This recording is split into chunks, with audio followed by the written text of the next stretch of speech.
देखो रिकॉर्डिंग का मैसेज गया और स्क्रीन शेयर है, एक बार चेक कर लो। Yes ma'am.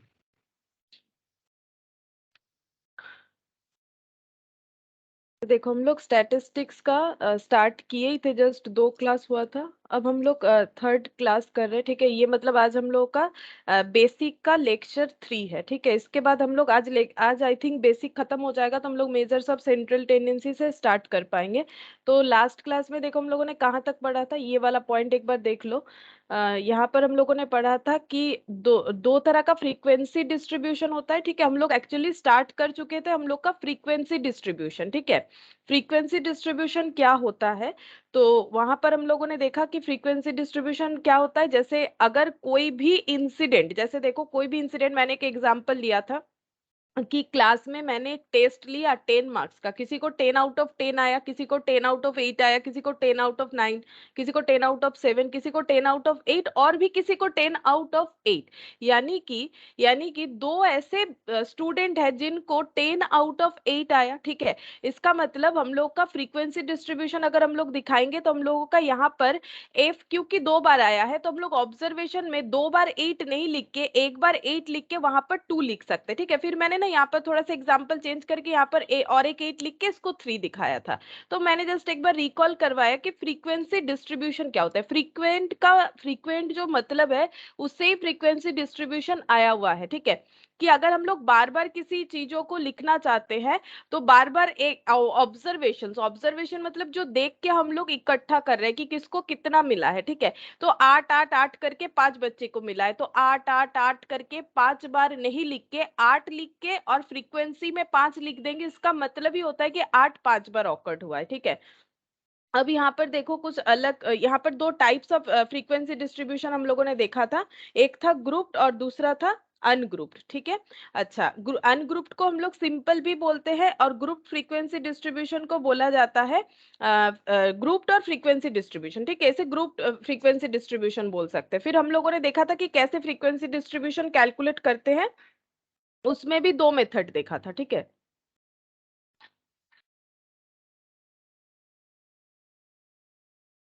Good morning Sahil. Good morning ma'am.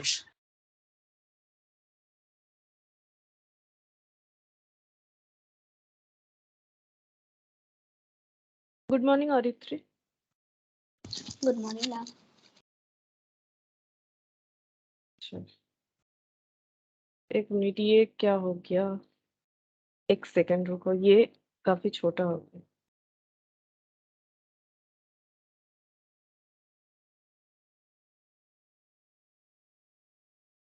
अच्छा, ठीक है चलो। तो पेज हम निकाल लेंगे जहां से हमें करना है। तो यहाँ पर हम लोगों ने जो बोल रहे थे हम लास्ट क्लास में जो करवाए थे वो जस्ट एक बार रिकॉल करवा दे रहे हैं, ठीक है। उसके बाद हम लोगों ने यहाँ पर देखा कि कैसे फ्रीक्वेंसी डिस्ट्रीब्यूशन प्रिपेयर किया जाता है, ठीक है। तो ये तुम लोगों ने अगर नहीं देखा है अभी तक या फिर भूल गए हो तो एक बार देख लेना, ठीक है। अब हम लोग नेक्स्ट इसके बाद से स्टार्ट करेंगे, ठीक है। ये हम लोगों का हो गया फ्रीक्वेंसी डिस्ट्रीब्यूशन कैसे हम लोग मतलब क्रिएट कर सकते हैं। अगर हमें कोई डेटा दिया हुआ है तो कैसे हम लोग फ्रीक्वेंसी डिस्ट्रीब्यूशन को कंस्ट्रक्ट यानी कि क्रिएट कर सकते हैं, ठीक है। अच्छा, अब हम लोग पढ़ेंगे नेक्स्ट इसके बाद यहाँ पर कुछ इंपॉर्टेंट टर्म पढ़ेंगे, ठीक है। पहले हम लोग पढ़ेंगे कुछ इंपॉर्टेंट टर्म और लिखना है, लेकिन ठीक है सारे चीज जो भी हम लिखवाते हैं क्लास में सभी लिखना पड़ेगा, क्योंकि मैट जो मिलता है तुम लोग को उसमें बहुत सारा चीज रहता है और इतने सारे चीजों को एट ए टाइम पढ़ना मुश्किल हो जाता है। इसीलिए हम कहीं पर भी क्लास में कुछ भी लिखवाए तुम लोग को सारा चीज लेकिन कॉपी में नोट डाउन करना पड़ेगा।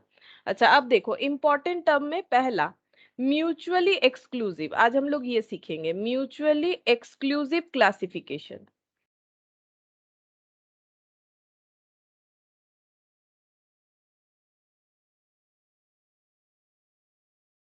और overlapping classification.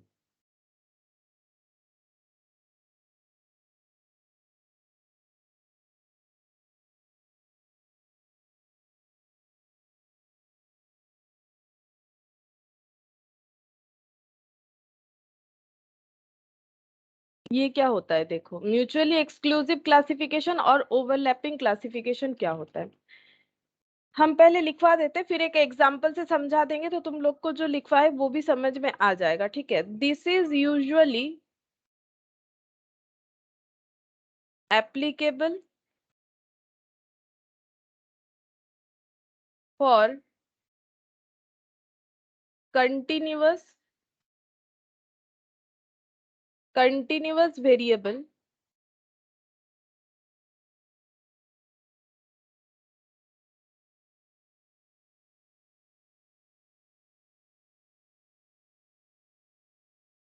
an observation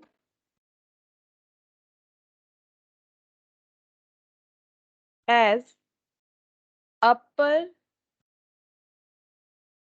class limit, ठीक है।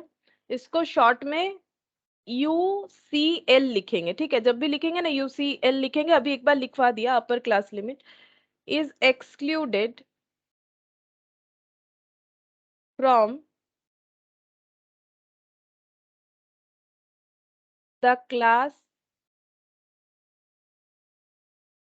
interval and taken in the class where it is lower class interval, ठीक है। फिर एक एग्जाम्पल लिखेंगे, in the below class interval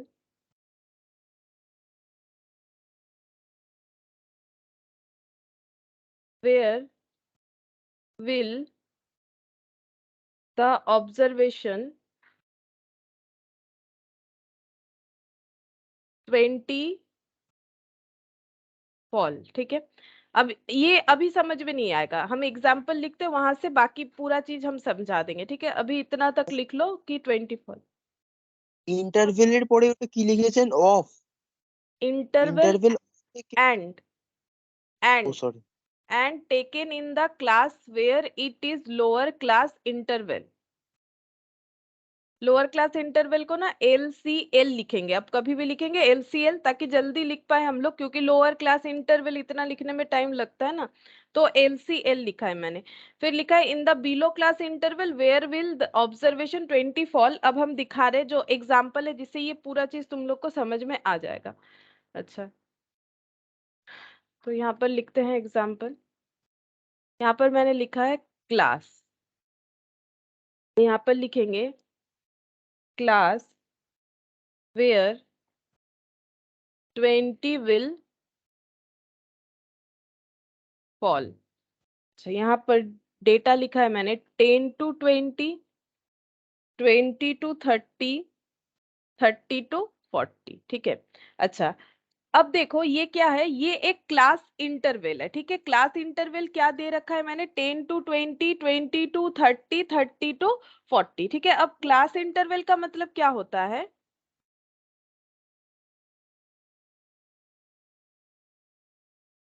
good morning Shiva. Good morning ma'am. अच्छा देखो, क्लास इंटरवल का मतलब क्या होता है ये हम लोग लिखेंगे, ठीक है। अभी एक बार जिस चीज के लिए अभी हम लोग लिख रहे हैं उसका भी डिटेल्स लिखवा देंगे, हम जस्ट एक बार ऐसे ही बोल देते हैं। क्लास इंटरवल का मतलब ये हो गया, देखो 10 से लेके 20 तक, ठीक है। 10 से लेके 20 तक ये एक इंटरवल हो गया ना, मतलब क्या डेटा है, मतलब गैप कहाँ से कहाँ है, 10 से लेके 20, इस चीज को बोला जाता है इंटरवल, ठीक है। इस चीज को बोला जाता है इंटरवल। तो क्लास इंटरवल क्या क्या है, 10 से 20, 20 से 30, 30 से 40, ठीक है। अब अच्छे से सुनो, मेरा क्वेश्चन ये है कि 20 कहां पर फॉल करेगा। मेरा मतलब ये 10 to 20 के अंदर क्या क्या आ जाएगा, मुझे ये बताओ, ये 10 से लेके 20 के अंदर क्या क्या डेटा आ जाएगा। Ma'am 10, 11 to 19। 11 आ जाएगा, 12 आ जाएगा, 13 आ जाएगा, 14 आ जाएगा, 15 आ जाएगा, 16 आ जाएगा, 17 आ जाएगा, 18 आ जाएगा, 19 आ जाएगा, ऐसे बोल रहे हो। तो 10 और 20 आएगा कि नहीं आएगा, ये बताओ, ये कैसे पता আস चलेगा। हाँ बोल। আসবে তো। 10 भी आएगा, ठीक है, और 20 भी आएगा। अच्छा ऐसा बोल रहे हो, ठीक है, जो भी बोल रहे हो बोलो, प्रॉब्लम नहीं है। तो यहाँ पर क्या क्या आ जाएगा, फिर इसके हिसाब से अगर चले तो यहाँ पर 21, 22, 23, 24, 25, 26, 27, 28, 29, 30, तो 20 यहाँ भी आएगा, यहाँ भी आएगा, ये पॉसिबल नहीं है। दो जगह पे ही 20 आ जाए, ये पॉसिबल नहीं है। इसीलिए मेरा क्वेश्चन ये है कि क्लास जो 20 है वो कहाँ पर फॉल करेगा, ये हमें बताना है। ठीक है, ये हमें बताना है। तो इसका रूल्स क्या है सुनो। 20 यहाँ भी आ रहा है, यहाँ भी आ रहा है। कंफ्यूजन समझ में आ रहा है कि क्यों मैंने ऐसे बोला, क्योंकि 20 हमारा दोनों जगह पे आ जा रहा है। Good morning Subir. Good morning ma'am. देखो 20 हम लोग का दोनों जगह पे आ जा रहा है, प्रॉब्लम ये हो रहा था। ठीक है, 20 हम लोग का कहाँ पर आ रहा है, दो जगह पे ही 20 आ जा रहा है। अब मेरा क्वेश्चन ये है कि एक्चुअली 20 हमें कहाँ लिखना पड़ेगा। अब अगर हम लोग ये यहाँ पर देखें, ठीक है, यहाँ पर अब हम लोग पढ़ के समझेंगे। देखो क्या बोला है मैंने अभी ना, मैंने जस्ट इतना ही लिखवाया है क्योंकि थोड़ा सा जो लेट ज्वाइन हुए हो हम बता दे रहे हैं, यहाँ से लिखवाया है। ठीक है, इसके आगे क्लास में यहाँ तक लिखवाया हुआ है। तो यहाँ पर देखो मैंने क्या स्टार्ट किया आज, म्यूचुअली एक्सक्लूसिव क्लासिफिकेशन और ओवरलैपिंग क्लासिफिकेशन। पहला बात है, ये जो क्लासिफिकेशन है ना, ये ओवरलैपिंग है। क्यों ओवरलैपिंग है, क्योंकि ये 20 में खत्म हुआ फिर 20 से ही स्टार्ट हो गया, इस जगह को बोला जाता है ओवरलैपिंग। ठीक है, ये ओवरलैप कर रहा है। ठीक है, ओवरलैप का मतलब एक दूसरे के साथ मिक्सड अप हो जा रहा है। यहाँ 20 खत्म फिर यहाँ 20 से ही स्टार्ट, इस चीज को बोला जाता है ये ओवरलैप कर रहा है। ठीक है, ये ओवरलैपिंग क्लासिफिकेशन हो गया। पहला बात है तो टर्म को जान लो कि ओवरलैपिंग बोलते हैं, और इसका स्टैटिस्टिक्स में और एक नाम भी है म्यूचुअली एक्सक्लूसिव। अब ये एक्सक्लूसिव क्यों बोलते हैं वो भी समझ जाओगे। ठीक है, म्यूचुअली एक्सक्लूसिव को ही ओवरलैपिंग बोलते हैं। और ओवरलैपिंग का मैंने मतलब समझाया, जैसे मान लो जैसे वो 10 to 20 है, इसके अलावा कुछ और भी हो सकता था। जैसे मान लो 10 से लेके 15, अगर फिर 15 से लेके हम लोग यहाँ पर 20 कर देते हैं, फिर 20 से लेके 25, ये भी हो गया ओवरलैपिंग। क्यों ओवरलैपिंग हो गया, क्योंकि ये 15 से खत्म फिर 15 से ही स्टार्ट हो रहा है, यहाँ पर ओवरलैप हो रहा है। फिर म्यूचुअली एक्सक्लूसिव क्यों बोलेंगे, समझते हैं। नीचे देखो क्या बोल रखा है यहाँ पर मैंने लिखा है this is usually applicable for continuous variable. Continuous क्यों हुआ, ये देखो 10 से 20, 20 से 30, 30 से 40, तो ये कंटिन्यू हो गया। 10 से 20 फिर 20 से कंटिन्यू 30, फिर 30 से कंटिन्यू 40। तो इसीलिए इस तरह के एप्लीकेशंस को हम लोग कंटिन्यूअस वेरिएबल भी बोल सकते हैं। यहाँ पर जो वेरिएबल्स होता है वो कंटिन्यू वेरिएबल होता है। क्यों कंटिन्यू वेरिएबल होगा, ये देखो यहाँ पर समझाते क्यों कंटिन्यूएशन में है।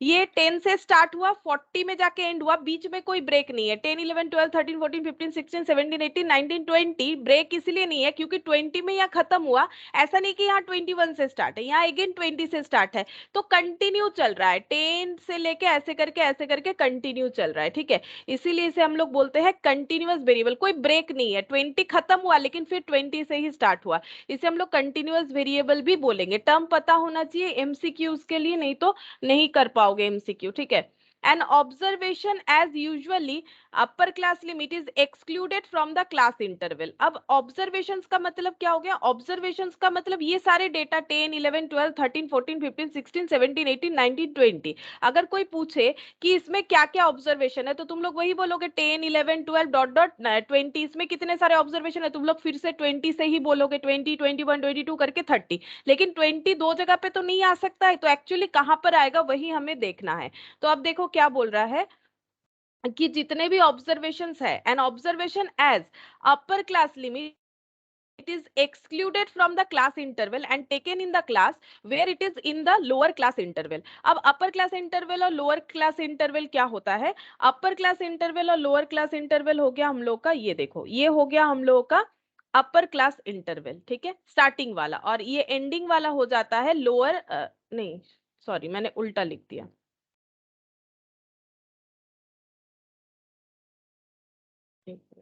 ये हो जाएगा हम लोग का एक मिनट ये बताते, this is usually applicable two mutually exclusive और नॉन ओवरलैपिंग। एक मिनट, ओवरलैपिंग करवाना है ना, तो क्या पढ़ा अभी उसके हिसाब से होगा। एक मिनट देख लेते हैं। अपर क्लास लिमिट, अच्छा पहले पढ़ के समझ लेते हैं। Observation as an upper class limit, अगर अपर क्लास लिमिट में भी है और लोअर क्लास लिमिट में भी है, excluded from the class interval, is excluded from the class interval and taken in the class where it is in lower class interval. अच्छा, अगर कोई कंफ्यूजन होता है तो हमें लोअर क्लास इंटरवल में उसे लेना पड़ेगा, ठीक है, लोअर क्लास इंटरवल में लेना पड़ेगा। तो ये हो जाएगा हम लोग का लोअर क्लास इंटरवल, ठीक है, ये लोअर क्लास इंटरवल है, ये हो जाएगा हम लोग का अपर क्लास, एक्चुअली लिमिट लिख देते हैं, ठीक है, अपर क्लास लिमिट, ये हो गया लोअर क्लास लिमिट। ये हम लोग का हो जाएगा, एक मिनट, लोअर क्लास लिमिट, ये अपर क्लास लिमिट, ये लोअर क्लास लिमिट। कैसे याद रखोगे, देखो मेरा भी थोड़ा सा कंफ्यूजन हो गया, कैसे याद रखोगे, लोअर वैल्यू है ना, तो क्लास लिमिट का ये देखो 10 से 20, इसका अपर वैल्यू है 20 क्योंकि ये बिगर वैल्यू है, लोअर वैल्यू है 20, इसीलिए ये लोअर क्लास लिमिट है, ये अपर क्लास लिमिट है, ठीक है, इस तरह से याद रखना है, ठीक है। तो कंफ्यूज मत हो जाओ, हम भी थोड़ा सा कंफ्यूज हो गए बोलते बोलते। ये देखो 20 बिगर वैल्यू, 30 बिगर वैल्यू, यहाँ पर 40 बिगर वैल्यू, तो जो बिगर वैल्यू है वो अपर क्लास लिमिट है, जो स्मॉलर वैल्यू है वो लोअर क्लास लिमिट है, ठीक है। अब हम लोग देखो, पहले मैंने ये समझा दिया कि लोअर और अपर क्लास लिमिट क्या होता है। अब बोल रहा है कि अगर ऐसा कोई वैल्यू है जो लोअर क्लास लिमिट में भी प्रेजेंट है और अपर क्लास लिमिट में भी प्रेजेंट है, देन हमें उसे कहां पर दिखाना चाहिए, बोल रहा है कि हमें हमेशा उसे लोअर क्लास लिमिट में ही दिखाना चाहिए। ये देखो, an observation as upper class limit is excluded from the class interval, upper class limit के हिसाब से जो है वो क्लास इंटरवल से एक्सक्लूडेड माना जाएगा और इंक्लूडेड किया जाएगा लोअर क्लास लिमिट में। इसका मतलब 20 कहां पर है मानेंगे, बताओ 20 कहां पर है मानेंगे। अगर मेरा बात समझ में आया, अगर हम समझा पाए तो मुझे बोलो कि 20 को कहां मानेंगे। यहाँ पर रूल्स बता दिया है कि अगर कोई भी वैल्यू को लेके हमें कंफ्यूजन हो रहा है तो उसे हमें क्या करना पड़ेगा, म्यूचुअली एक्सक्लूसिव, इसीलिए बोलते हैं एक्सक्लूड कर देते हैं, ठीक है, म्यूचुअली सोच के एक्सक्लूड कर देते हैं, मतलब 20 या तो यहाँ कंसीडर करना है या तो यहाँ कंसीडर करना है। कहाँ करना है मैं बता दिया है। अगर वो वैल्यू जो कंफ्यूजन वाला वैल्यू है वो अगर हम लोगों का अपर क्लास लिमिट में है, उसे एक्सक्लूड करेंगे, हमेशा लोअर क्लास लिमिट में जिस क्लास इंटरवल में है वहां पर कंसीडर करेंगे। समझ में आया। अपर क्लास लिमिट से एक्सक्लूड करेंगे, जहां पर एज ए वो लोअर क्लास लिमिट है वहां पर लेना पड़ेगा। तो बताओ ये 20 कहां पर लेना पड़ेगा, यहां तो नहीं आएगा, 30 टू 40 में तो 20 का कोई सवाल ही नहीं है। ये दोनों में से कहां लेना पड़ेगा, अपर क्लास लिमिट का मतलब जो बिगर वैल्यू है, लोअर क्लास लिमिट मतलब जो स्मॉलर वैल्यू है हर क्लास इंटरवल में। तो ये अपर क्लास लिमिट हो गया, ये लोअर क्लास लिमिट हो गया ना, हर जगह पे सेम। ये क्लास इंटरवल का भी ये अपर क्लास लिमिट, ये लोअर क्लास लिमिट, ये क्लास इंटरवल का ये अपर क्लास लिमिट, ये लोअर क्लास लिमिट, ठीक है। तो हमें बोल रहा है कि कोई भी वैल्यू को लेके कंफ्यूजन है वो अपर क्लास लिमिट में नहीं मानेंगे, उसे लोअर क्लास लिमिट में मानेंगे।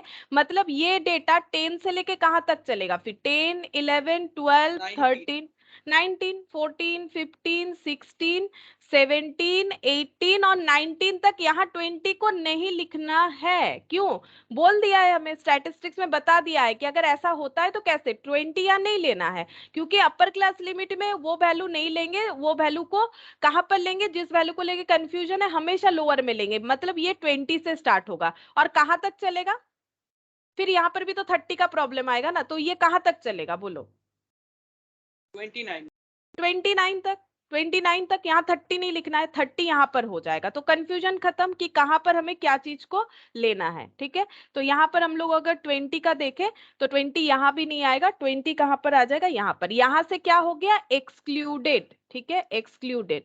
आई होप कि समझ में आया। थोड़ा सा मेरा अपर class limit lower class limit बोलते बोलते थोड़ा सा मैंने 2-3 बार ज्यादा बोल दिया, थोड़ा कंफ्यूजन हो गया था थोड़ा सा, फिर भी देखो हम फिर से बता देते हैं। हमेशा जहां से वैल्यू स्टार्ट होता है वो लोअर वैल्यू, क्योंकि 10 आगे 20, जो कम है वो लोअर, जो ज्यादा है वो अपर, ठीक है। अच्छा, अब यहाँ पर क्या बोला है, यहाँ पर मैंने वो क्वेश्चन दिया था, इन द बिलो क्लास इंटरवल, ये जो क्लास इंटरवल है कहाँ पर 20 हमारा आ रहा है वो बताना था, ठीक है। अब ये क्लास इंटरवल का कितना सारा नाम हो गया, म्यूचुअली एक्सक्लूसिव, क्योंकि हम लोग उसे एक्सक्लूड करते हैं, ठीक है। दूसरा क्या नाम हो जाएगा, ओवरलैपिंग, क्यों ये ओवरलैप कर रहा है। तीसरा क्या नाम हो जाएगा, तीसरा यहाँ पर कंटिन्यूअस वेरिएबल, क्योंकि ये कंटिन्यूअसली चल रहा है। तो म्यूचुअली एक्सक्लूसिव में जो भी ऑब्जर्वेशंस होते हैं वो कंटिन्यूअस फॉर्म में होते हैं, ठीक है। म्यूचुअली एक्सक्लूसिव में जो भी ऑब्जर्वेशन होते हैं वो कंटिन्यूअस फॉर्मेशन में होते हैं। अच्छा, अब देखो नेक्स्ट हम लोग देखते हैं, नेक्स्ट हो जाएगा म्यूचुअली इंक्लूसिव, ठीक है। म्यूचुअली इंक्लूसिव,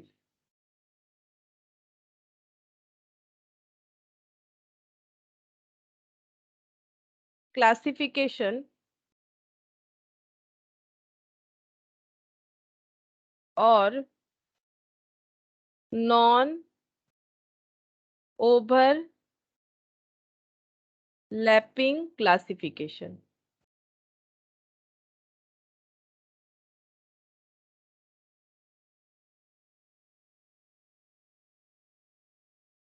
CATION, ठीक है, नॉन ओवरलैपिंग क्लासिफिकेशन। अच्छा, ये जस्ट उसका ऑपोजिट होगा। वो म्यूचुअली क्या था, एक्सक्लूसिव था, तो वहां से वैल्यू एक्सक्लूड हुआ, ये इंक्लूसिव है। अच्छा, अब इसका देखो क्या होता है, यहाँ पर लिखेंगे this is usually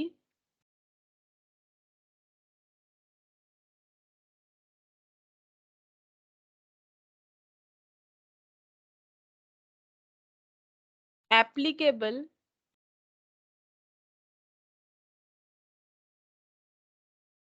to discrete variable. ठीक है, अब ये डिस्क्रीट वेरिएबल क्या होता है, ये हम लोगों ने एकदम स्टार्टिंग वाले क्लास में पढ़ा था। ठीक है, डिस्क्रीट वेरिएबल क्या होता है, अगर तुम लोग को याद नहीं, हम एक बार दिखा देते हैं। ये देखो, डिस्क्रीट वेरिएबल का काफी एक बड़ा सा हम लोगों ने यहाँ पर कैलकुलेशन करके भी दिखाया था कि एग्जाम्पल लेके। ये देखो एग्जाम्पल शायद मैंने रब कर दिया था, डिस्क्रीट और कंटिन्यूअस वेरिएबल। ठीक है, डिस्क्रीट वेरिएबल मतलब जो काउंटेबल होता है, जैसे एक टीम में कितने प्लेयर है, तो अगर 10 है तो 10, वो कभी 10 पॉइंट नहीं हो सकता, नॉर्मली फ्रैक्शन में नहीं आता है, आइसोलेटेड वैल्यूज होता है। जैसे कि हम लोग का ये देखो, number of petals in a flower. ठीक है, रोड एक्सीडेंट इन कोई भी एक एरिया में कितने सारे रोड एक्सीडेंट हुए। ठीक है, इस तरह का जो काउंटेबल होता है वो डिस्क्रीट वेरिएबल होता है। लेकिन क्या इसका मतलब वो कभी फ्रैक्शन में नहीं आ सकता है, फ्रैक्शन में भी आ सकता है। उसका मैंने तुम लोग को एक एग्जाम्पल दिखाया था, जो तुम लोग का नेगेटिव मार्किंग से होता है ना एग्जाम में, उसका मैंने दिखाया था। अगर फ्रैक्शन में भी हो तो वो काउंटेबल ही होगा। ठीक है, काउंटेबल होगा, मतलब काउंटेबल इनफाइनाइट होगा। ठीक है, काउंटेबल ही इनफाइनाइट होगा, इनफाइनाइट नंबर्स हो सकते हैं लेकिन वो भी काउंटेबल होंगे। वो मैंने समझाया था, अभी इतना कुछ यहाँ पर नहीं बोलेंगे, नहीं तो क्लास दूसरे टॉपिक में चला जाएगा। ठीक है, तो डिस्क्रीट वेरिएबल का मतलब इतना समझ लो कि जो काउंटेबल होता है। ठीक है, जैसे कंटिन्यूअस में क्या होता है, कंटिन्यूअस में हम लोग कोई भी वैल्यू एज्यूम कर सकते हैं किसी एक पर्टिकुलर रेंज के अंदर। जैसे अगर किसी का हाइट है, हाइट या फिर मान लो वेट, वेट मान लो कुछ बच्चों का वेट हम लोग चेक करें, 10 से लेके 15 किलो के अंदर कितना वेट है, तो 10 किलो भी हो सकता है, किसी का 10.500 ग्राम भी हो सकता है, 250 ग्राम भी हो सकता है, कोई भी वैल्यू हो सकता है 10 से लेके 15 किलो के अंदर। ठीक है, लेकिन अगर number of petals in a flower बोलेंगे तो कोई भी पॉइंटेबल, पॉइंट का वैल्यू तो हो ही नहीं सकता है, कोई पॉइंट वाला वैल्यू तो कभी नहीं हो सकता है। अगर मान लो हमें ऐसे फुल काउंट करने हैं जहां पर मतलब जो पेटल्स है वो 5 है, ठीक है, तो फिर 5 ही होगा, उसमें कभी 5 पॉइंट नहीं आएगा। तो यहाँ पर हाइट और वेट का रेंज अगर दे देना तो कोई भी वैल्यू एज्यूम कर सकते हैं, फ्लोटिंग वैल्यूज होता है। ठीक है, तो एक बार देखोगे तो समझ जाओगे, बहुत ही डिटेल्स में करवाया हुआ है अच्छे तरीके से। ठीक है, तो यहाँ पर अभी डिस्क्रीट वेरिएबल का जो हम लिखवा रहे थे वो देख लेते हैं। देखो यहाँ पर नॉर्मली ये डिस्क्रीट वेरिएबल पे एप्लीकेबल होगा, this is usually applicable to. अच्छा, ये सब अच्छे से लेकिन करना है, बार बार बोल रहे हैं क्योंकि इस पे बहुत एमसीक्यूज आता है डिस्क्रीट और कंटिन्यूअस वेरिएबल पे। नेक्स्ट लिखेंगे all observations, all observations including upper class limit और लोअर क्लास लिमिट। ठीक है, अब मैंने शॉर्टकट में लिखा है will be taken in the, will be taken in the same class interval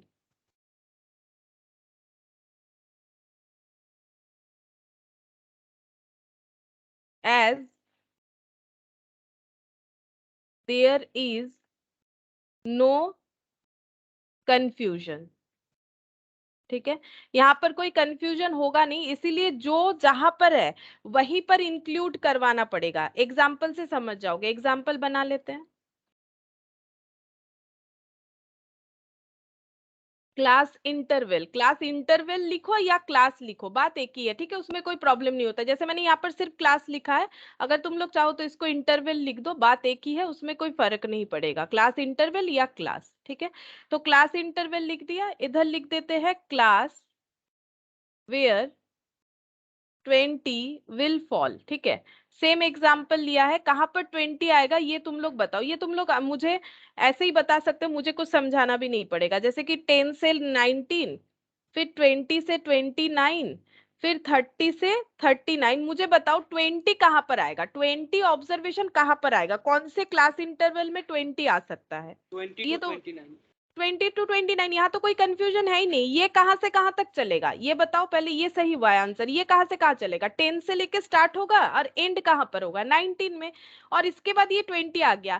पहला बात है देखो, ये ओवरलैप नहीं हुआ, ठीक है, इसीलिए इसको हम लोग ना नॉन ओवरलैपिंग भी बोल सकते हैं। ठीक है, इसको हम लोग नॉन ओवरलैपिंग भी बोलेंगे, मतलब जस्ट पहले वाले का ऑपोजिट। पहले ओवरलैप हो रहा था इसीलिए ओवरलैपिंग बोल रहे थे, और वो था म्यूचुअली, क्या था, म्यूचुअली एक्सक्लूसिव। क्यों, क्योंकि हमें वहां एक्सक्लूड करना था। ये हो जाता है म्यूचुअली इनक्लूसिव। क्यों बोलते हैं इंक्लूसिव, क्योंकि ये 19 को इंक्लूड कर रहा है, वहां वो 20 को एक्सक्लूड कर दिया और दूसरे वाले क्लास इंटरवल में सेंड कर दिया।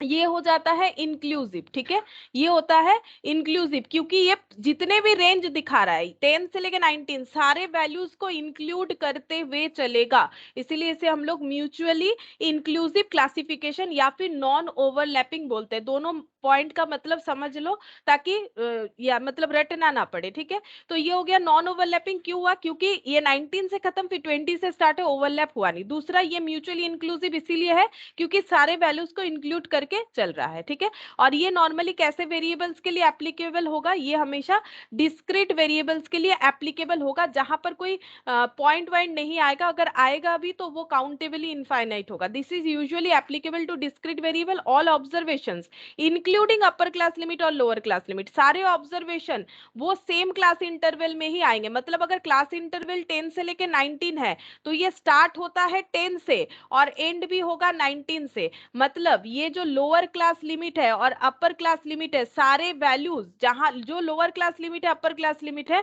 वही वैल्यूज यहाँ पर इंक्लूड होगा, जो कि पहले वाले में नहीं हुआ था। पहले वाले में लोअर क्लास लिमिट जो है, सॉरी अपर क्लास लिमिट जो है वो यहाँ पर ट्रांसफर हो गया था, एक्सक्लूड कर दिया गया था। ठीक है, तो ये 20 यहाँ पर फॉल करेगा, यहाँ भी नहीं आएगा, यहाँ भी नहीं आएगा, ये तो हमें दिख ही रहा है। ठीक है, अच्छा अब हम लोग नेक्स्ट जो पॉइंट पढ़ेंगे that is class limit.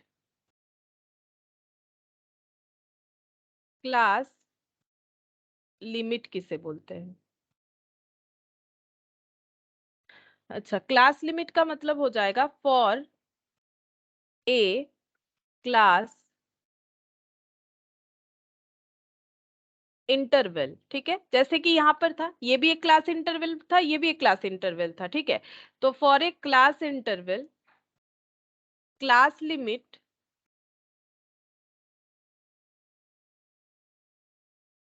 Is the minimum and maximum value the class interval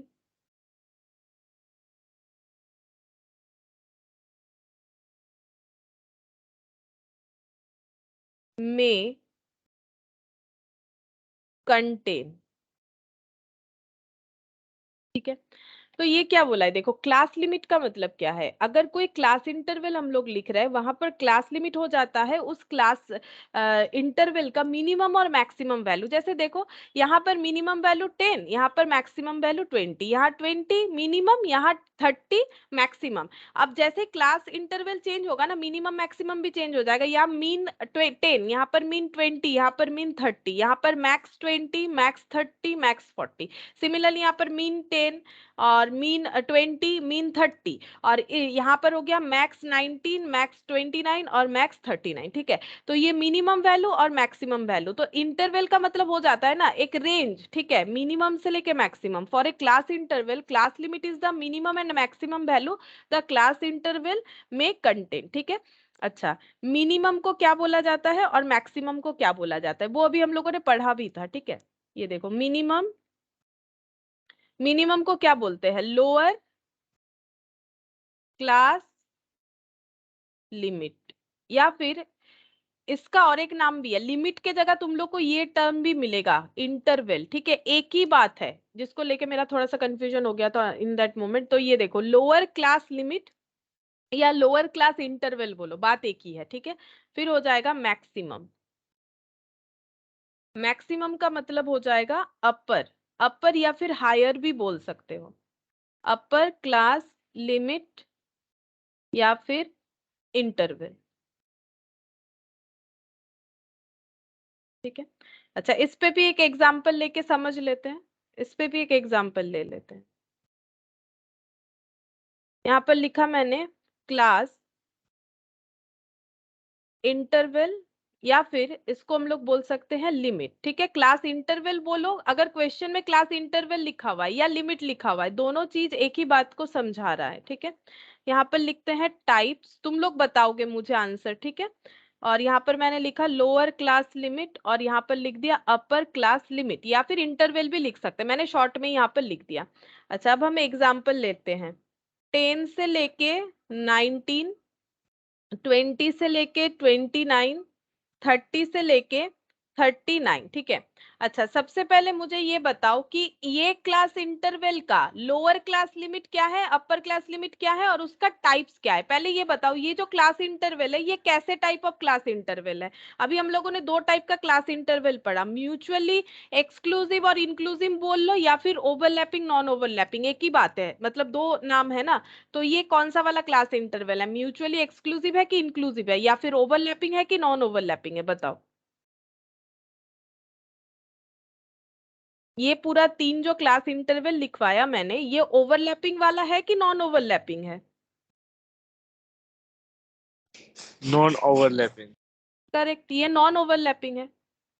और नॉन ओवरलैपिंग का और एक नाम क्या होता है वो भी याद रखो, क्योंकि वो भी पूछ सकता है ना। अब एमसीक्यू में क्या लैंग्वेज देगा वो तो नहीं डिसाइड कर पाएंगे। नॉन ओवरलैपिंग क्योंकि देखो ओवरलैप नहीं किया, ऐसे ही याद रखो।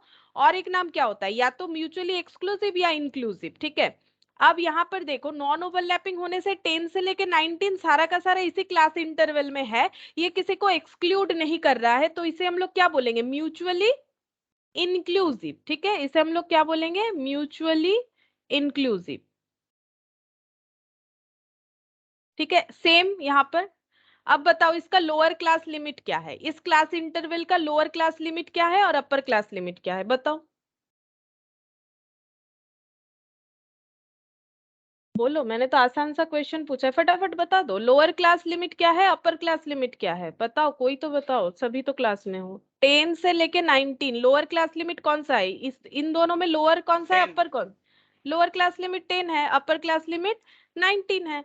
ये दोनों में लोअर क्लास लिमिट 20 है, अपर क्लास लिमिट 29 है। इसमें 30 और 39 में ये 30 है, ये 39 है। ठीक है, ये जस्ट फॉर प्रैक्टिस, मुझे पता है तुम लोग को समझ में आ गया होगा, लेकिन एक बार प्रैक्टिस कर लो ताकि भूल नहीं जाओ, क्योंकि टर्म जो है ना भूल जाते बाद में, ओवरलैपिंग नॉन ओवरलैपिंग, फिर कंफ्यूज हो जाते हैं, इसीलिए। अच्छा, और एक एग्जांपल ले लेते हैं, क्लास इंटरवल। यहाँ पर ले लिया मैंने 10 से लेके 20, 20 से लेके 30, 30 से लेके 40। यहाँ पर टाइप्स, इसका टाइप्स बताओ क्या होगा, और लोअर क्लास लिमिट और अपर क्लास लिमिट क्या होगा। इसका टाइप क्या है, इसको कौन से टाइप का बोलेंगे, कौन से टाइप का क्लास इंटरवल है, बोलो। ओवरलैपिंग। ओवरलैपिंग। ठीक है, और एक नाम क्या है, म्यूचुअली एक्सक्लूसिव। ठीक है, एक्सक्लूसिव क्योंकि ये 20 को एक्सक्लूड कर देगा, यहां ट्रांसफर कर देगा। अच्छा, इसका लोअर क्लास लिमिट, इसका लोअर क्लास लिमिट कितना हो जाएगा, 10। और अपर क्लास लिमिट क्या लिखेंगे, ये 20 को एक्सक्लूड भले ही कर रहा है लेकिन अपर क्लास लिमिट 20 ही होगा। ठीक है, अपर क्लास लिमिट 20 हो जाएगा, इसमें भी सेम 20 और 30, यहाँ पर भी 30 और 40। क्यों? क्योंकि क्लास लिमिट का डेफिनेशन क्या था? क्लास लिमिट का डेफिनेशन ये था कि कोई भी एक क्लास इंटरवल का क्लास लिमिट उसका मिनिमम और मैक्सिमम वैल्यू होता है, ठीक है? तो मिनिमम और मैक्सिमम वैल्यू ही होगा। भले ही 20 यहाँ काउंट हो रहा है, तो इसमें ये कंफ्यूज मत हो जाओ कि इसका क्लास लिमिट ही चेंज हो गया, नहीं।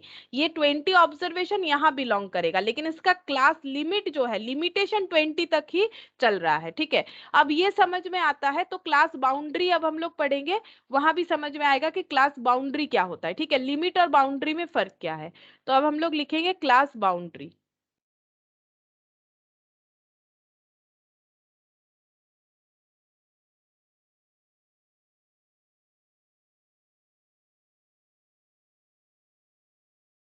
क्लास बाउंड्री, देखो क्लास बाउंड्री क्या होता है।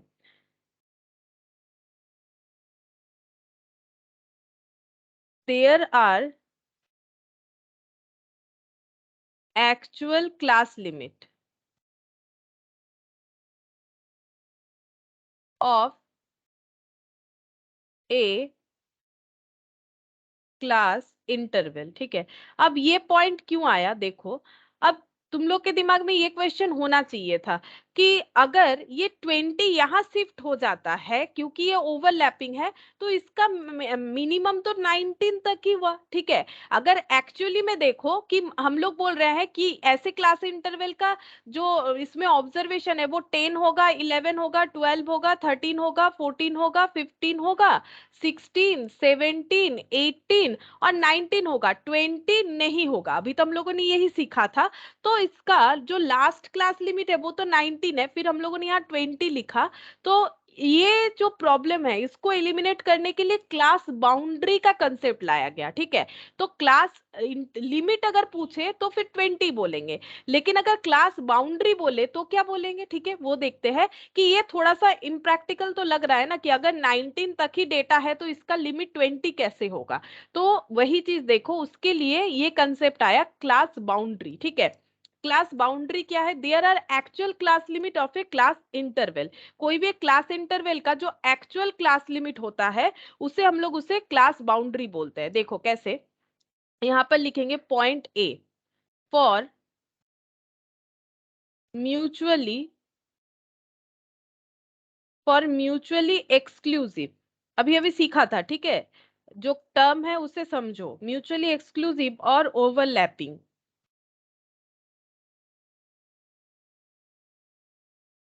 उसमें क्लास बाउंड्री इक्वल टू क्या होगा, देखो।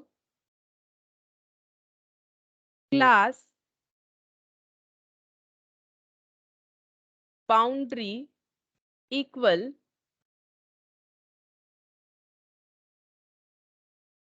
Class limit. Lower class limit equal to lower class boundary, upper class limit equal to upper class boundary, ठीक है? अच्छा, समझा देते हैं। फिर next point B, for mutually inclusive और non overlapping,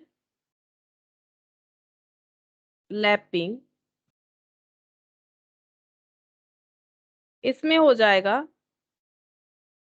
Mead of the two class limits. Lower class boundary equal lower class limit minus d/2, d/2 बता देते हैं क्या होता है, और upper class boundary equal to upper class limit plus d/2। और d का मतलब हो जाता है, d का मतलब हो जाता है डिफरेंस,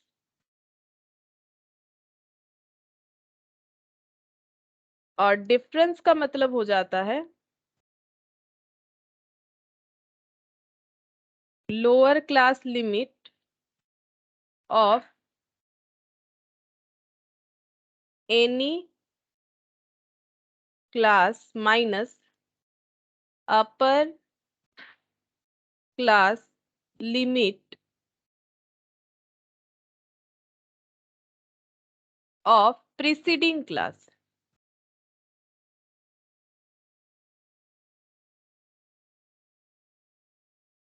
बोल देते हैं और एक बार मैंने क्या लिखा है, mid of the two class limits लिखा है, ये बता देते हैं अगर ये नहीं समझ में आ रहा है। Lower class limit of any class minus upper class limit of preceding class. ठीक है, ये हम लोग एक एग्जांपल से समझ लेते हैं। देखो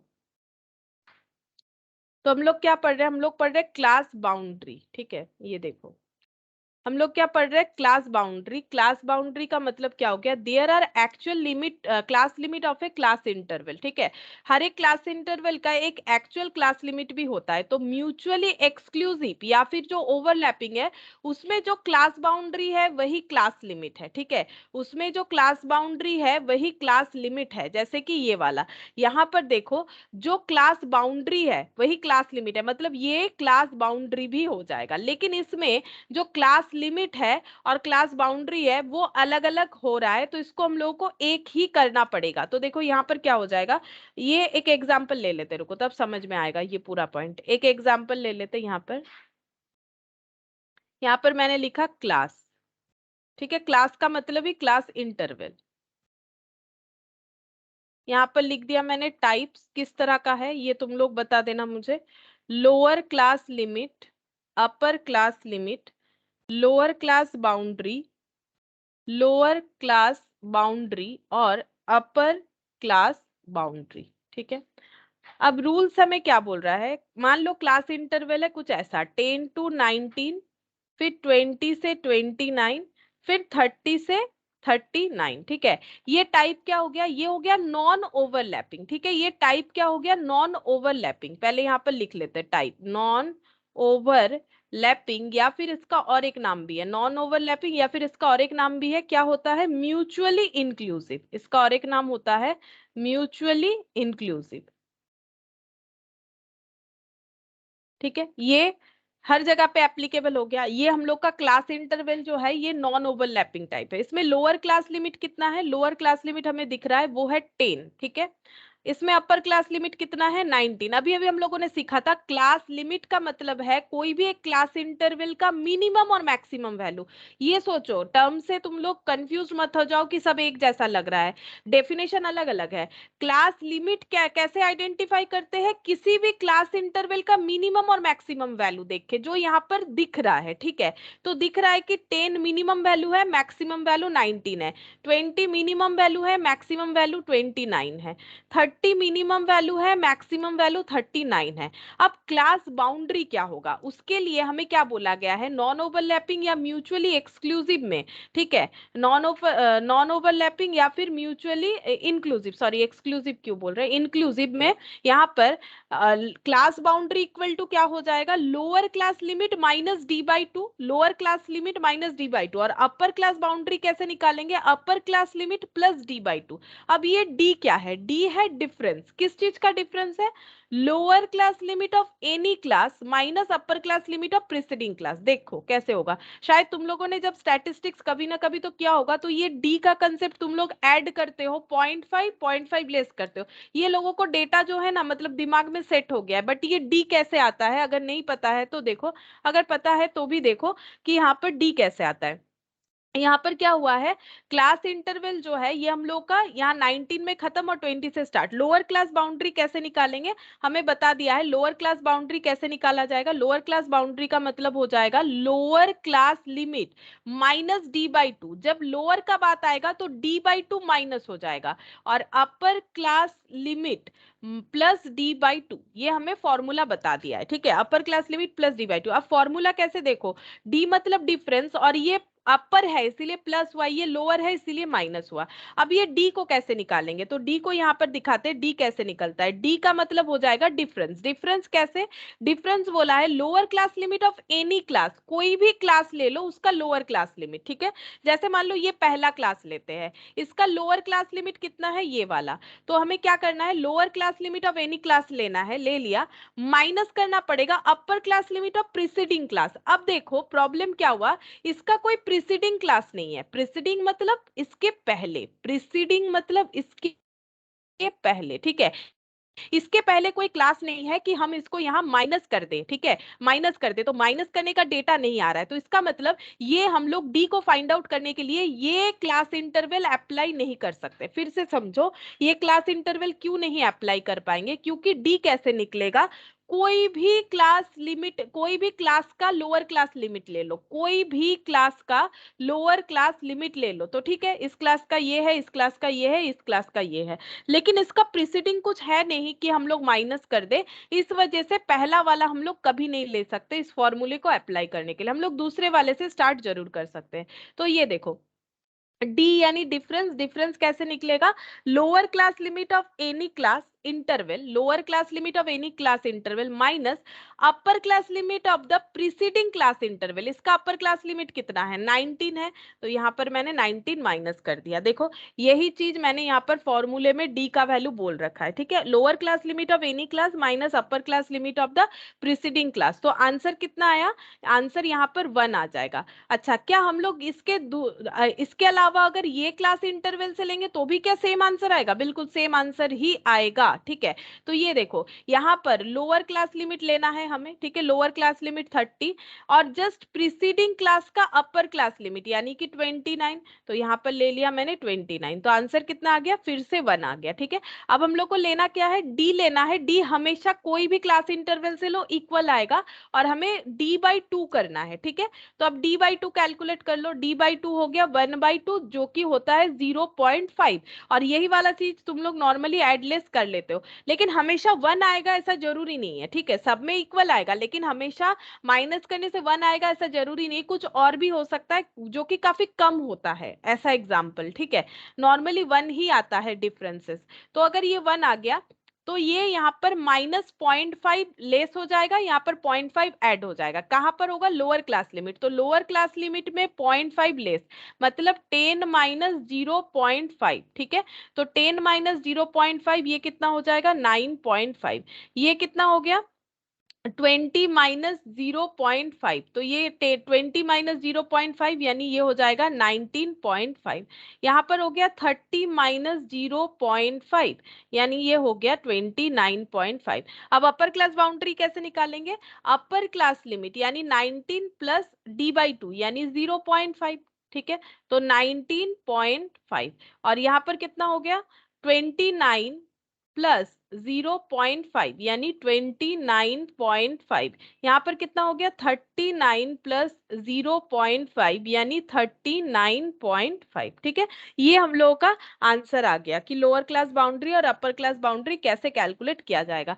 तो ये देखो समझ में आया कि अगर म्यूचुअली इंक्लूसिव है तो वहां पर क्लास बाउंड्री का मतलब क्या होता है, क्लास बाउंड्री का मतलब यहाँ पर हमें बाउंड्री क्रिएट करना पड़ेगा, ठीक है। क्यों क्रिएट करना पड़ेगा, ये नॉन ओवरलैपिंग हो रहा है, ठीक है, इसलिए बेसिकली ओवरलैप ही हमें करना पड़ता है मैथमेटिकल पर्पस से। अगर ओवरलैप करेंगे तो हमारा कोई भी कैलकुलेशन जब तुम लोग मीन मीडियन मोड करोगे तो समझ में आएगा कि इसका बेनिफिट क्या है, ठीक है। तो हम लोग को क्या करना है, सीधा बात है, क्लास लिमिट मतलब मीन मैक्स वैल्यू बताना है, चाहे वो म्यूचुअली इंक्लूसिव हो चाहे वो म्यूचुअली एक्सक्लूसिव हो। क्लास लिमिट का मतलब होता है हमेशा मिनिमम और मैक्सिमम वैल्यू, ठीक है, क्लास लिमिट का मतलब हो गया ये मीन वैल्यू और ये मैक्स वैल्यू, चाहे वो ओवरलैपिंग हो नॉन ओवरलैपिंग हो, ठीक है। और क्लास बाउंड्री का मतलब हो जाता है जो ओवरलैपिंग है उसमें lower class boundary equal to lower class limit और upper class boundary equal to upper class limit, क्योंकि यहाँ पर ओवरलैपिंग नहीं है तो इसको हम लोगों ने बेसिकली ओवरलैप करवा दिया। तो यहाँ पर अभी क्लास बाउंड्री अगर पूछोगे तो 9.5 से लेके 19.5, 19.5 से लेके 29.5, 29.5 से लेके 39.5, ठीक है। तो यहाँ पर क्लास लिमिट को हम लोग इस तरह से ट्रांसफर कर देते हैं, ठीक है, लोअर क्लास बाउंड्री और अपर क्लास बाउंड्री इस तरह से कैलकुलेट करना पड़ेगा। अच्छा, अब और एक एग्जांपल देते हैं, देखो और एक एग्जांपल लिखते हैं हम लोग, यहाँ पर लिखते हैं क्लास इंटरवल, क्लास इंटरवल यहाँ पर हो गया 10 to 20, 20 से 30 और 30 से लेके 40।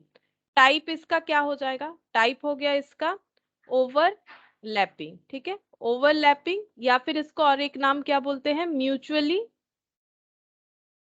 एक्सक्लूसिव, ठीक है।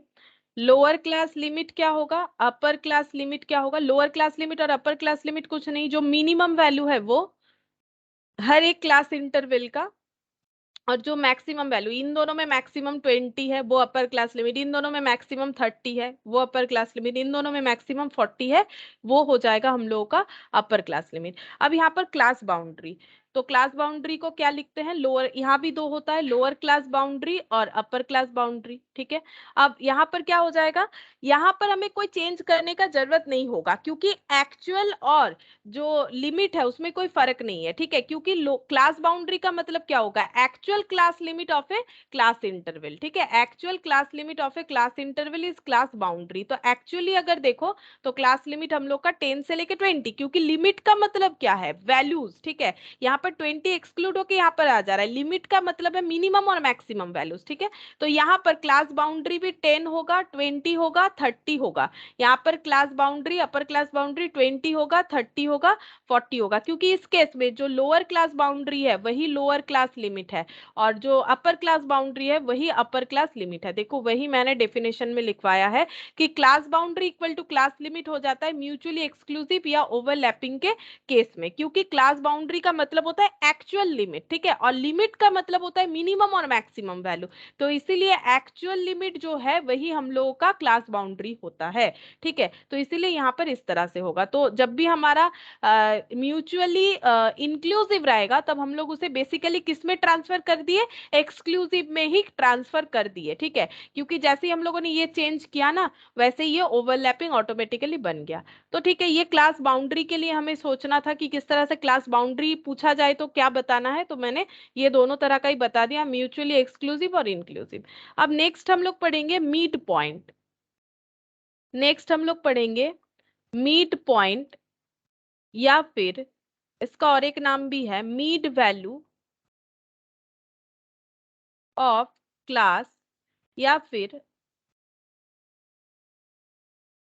क्लास मार्क, ठीक है। क्लास मार्क, ये तीनों टर्म एक ही चीज को डिफाइन करता है, जो मीड पॉइंट है वही मीड वैल्यू है, वही हम लोग का क्लास मार्क है, ठीक है। जो मीड पॉइंट है वही मीड वैल्यू है, वही क्लास मार्क है। अब ये कैसे निकालेंगे, तो यहां पर हो जाएगा lower class limit plus upper class limit divided by 2, या फिर lower class boundary plus upper class boundary divided by 2। इसका मतलब ही होता है मीड पॉइंट या मीड वैल्यू या फिर क्लास मार्क। अब कब लोअर क्लास इंटरवल लोगे, कब अपर लोअर क्लास बाउंड्री लोगे, दोनों ही हो सकता है, लेकिन कब कौन सा लोगे, अगर बाउंड्री जो है, बाउंड्री और लिमिट अगर एक जैसा ही है, मतलब अगर मेरा ओवरलैपिंग है तो ये वाला फॉर्मूला होगा, ठीक है, क्योंकि यहाँ पर बाउंड्री जो है लिमिट वही है।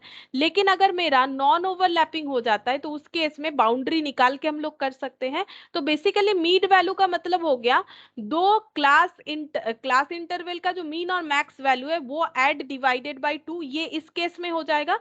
लेकिन इस केस में क्या होगा, इस केस में तुम लोग का आंसर एक ही आएगा। ये देखो 10 प्लस 19 डिवाइडेड बाई 2 करने से कितना आएगा,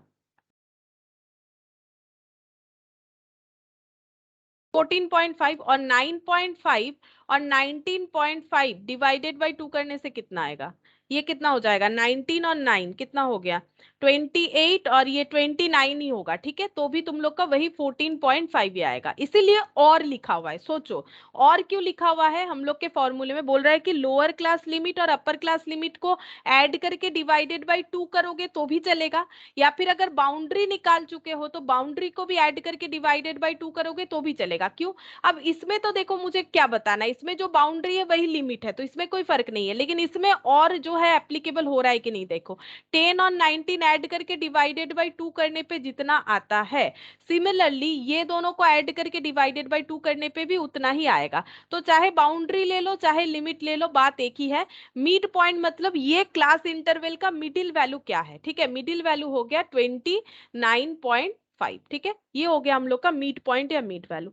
नेक्स्ट हम लोग पढ़ेंगे विथ, विथ या फिर size of, size of class interval और क्लास लेंथ,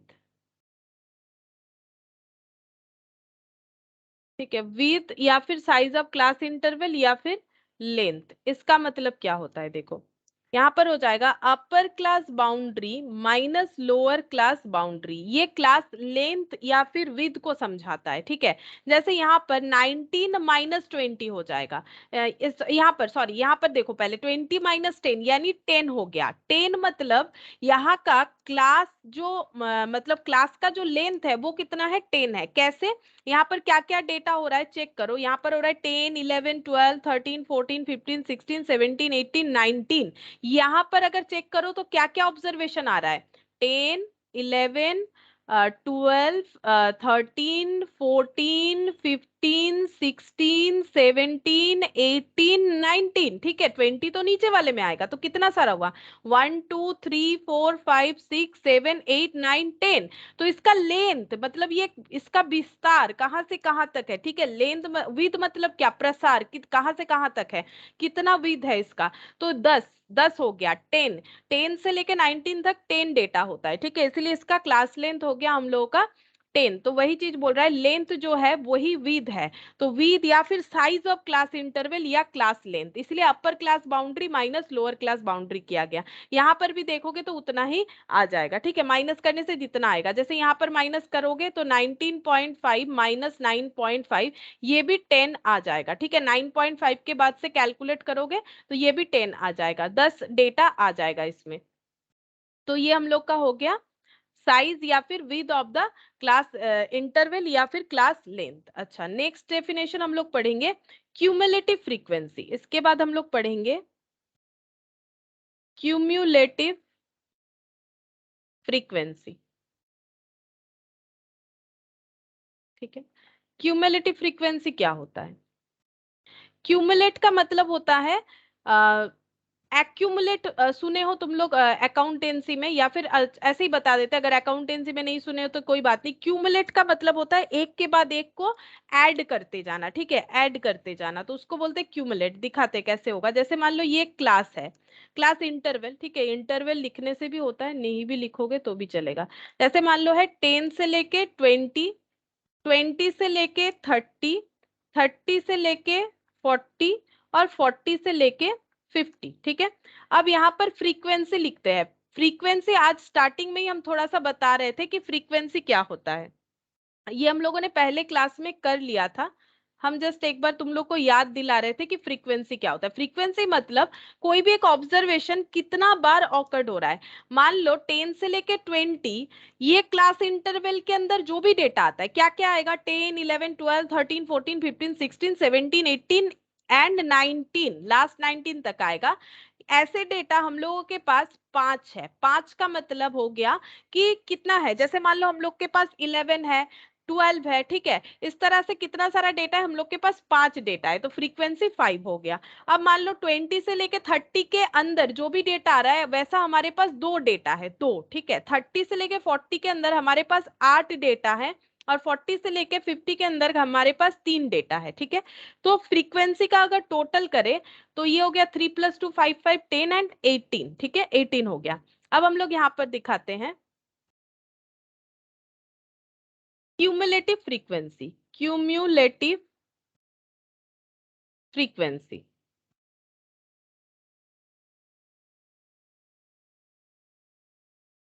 ठीक है, अच्छा, क्यूमुलेटिव फ्रीक्वेंसी, अब इसका दो टाइप होता है, एक होता है लेस देन टाइप, एक होता है हम लोग का मोर देन टाइप। ठीक है, तो हम यहाँ पर दिखाते हैं, पहले ये देखो, यहाँ पर पहले क्यूमुलेट करके दिखाते, फिर बोलेंगे कौन सा लेस देन है और कौन सा हम लोग का ग्रेटर देन है। तो फ्रीक्वेंसी जैसे यहाँ पर क्यूमुलेट करना है, तो यहाँ पर मैंने पहले 5 लिख दिया। ठीक है, 5 लिखा। अब इस 5 में 2 को ऐड करेंगे। ठीक है, इस 5 में 2 को ऐड करने से कितना आ जाएगा, ये आ गया 7। ठीक है, अब 7 में हम लोग क्या ऐड करेंगे, 8 को ऐड करेंगे। 7 में अगर 8 को ऐड कर दिया तो ये आ गया 15। 15 में 3 को ऐड कर दो, 15 में 3 को ऐड कर देने से आ जाएगा 18। बेसिकली टोटल करना, क्यूमुलेट करने का मतलब ऐड करना, मैंने पहले ही बोला ऐड करने का मतलब हो जाता है टोटल करना।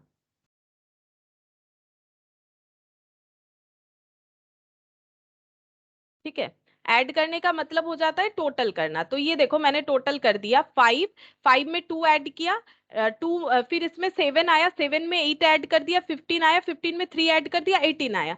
अब देखो ये टोटल और ये टोटल में कोई फर्क नहीं है, ठीक है, ऐसे करो या ऐसे करो, लेकिन ये एक प्रोसेस है, इसको बोलते हैं क्यूमुलेट करना फ्रीक्वेंसी को। यहाँ पर हम लोग ना एक एक स्टेप में टोटल कर रहे हैं, एक एक स्टेप में टोटल कर रहे हैं। मतलब अगर ध्यान से देखो, ये 5 है, ये 5 + 2 है, ये 7 + 8। अब ये 7 का मतलब क्या हुआ, 7 का मतलब क्या, ऐसा नहीं हुआ 5 + 2 + 8। अगर एक बार 7 को हटा देते हैं तो ये इसका मतलब हो गया 5 + 2 + 8 15। और ये 15 को अगर एक बार हटा देते हैं तो इसका मतलब क्या हो गया, 15 का मतलब 15 कैसे आया था, 5 + 2 + 8 करके, ठीक है। तो 5 + 2 + 8 + 3, वही तो हम लोगों ने यहाँ किया था। बात को समझो, हम लोगों ने यहाँ पर क्या लिखा, 5 लिखा, फिर 5 में 2 ऐड कर दिया। अब 5 में क्यों कुछ नहीं ऐड किया, है ही नहीं कुछ, इसके आगे कुछ होगा तब ना ऐड होगा। जैसे 5 के पीछे 2 था तब तो ऐड हुआ, तो वही चीज, कुछ होगा तब ना ऐड करेंगे, अगर कुछ नहीं है तो कैसे ऐड करेंगे। तो 5 में 2 ऐड कर दिया, 7 हो गया, 7 में 8 ऐड कर दिया, 15 हो गया, 15 में 3 ऐड कर दिया, 18 हो गया, ठीक है। अब इसे हम लोग क्यों बोल रहे हैं कि ये एक्चुअल टोटल की तरह ही हो रहा है। अगर हम लोग थोड़ा सा इसे एनालाइज करें, 7 के जगह हम लोग 7 कैसे मिला था उसको लिख देते 5 + 2। 15 कैसे मिला था, 15 हम लोग को मिला था 7 में 8 ऐड करके, और 7 कैसे मिला था, 5 + 2 करके। तो 5 + 2 + 8 + 3, तो ये लाइन तो हमें वही बताता है, 5 + 2 + 8 + 3, ठीक है। तो ये हो गया हम लोग का क्यूमुलेटिव फ्रीक्वेंसी, इसे बोलते हैं क्यूमुलेटिव फ्रीक्वेंसी। क्यूमुलेट का मतलब कुछ नहीं, स्टेप वाइज ऐड करते जाना, ठीक है, इसको हम लोग बोलते हैं क्यूमुलेट फ्रीक्वेंसी। अच्छा, अब ये जो हम लोगों ने क्यूमुलेट फ्रीक्वेंसी बनाया ना, ये बन चुका है हम लोग का लेस देन टाइप। क्यों लेस देन टाइप, समझा देते हैं। ये हो गया है लेस देन टाइप, ठीक है। अब हम लोग यहाँ पर और एक टाइप का देखेंगे, मोर देन टाइप। वो कैसे कैलकुलेट होगा, देखो, more than type cumulative frequency.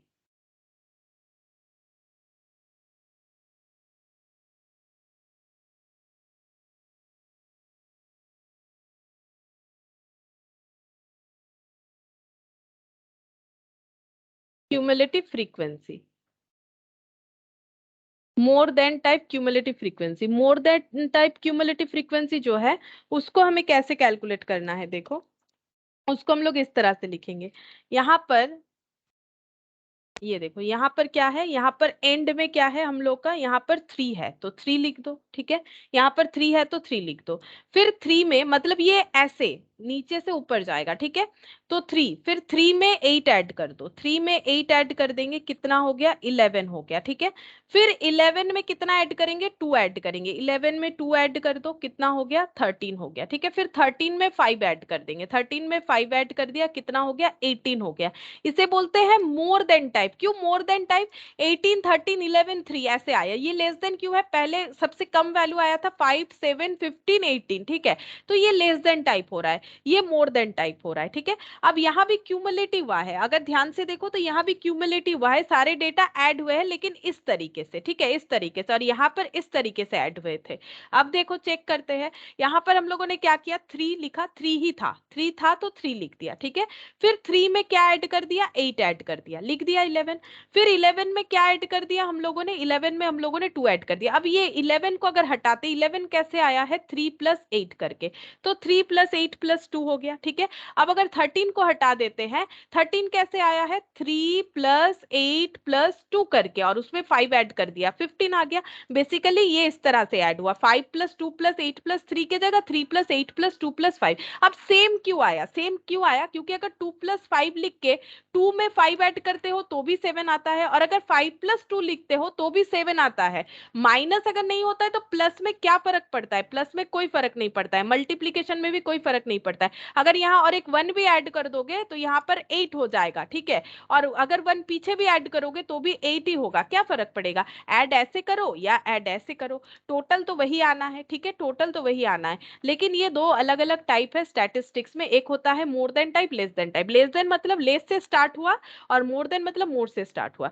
अगर क्वेश्चन साइलेंट रहता है, एग्जाम में हम लोग को क्यूमुलेटिव फ्रीक्वेंसी बनाना पड़ता है।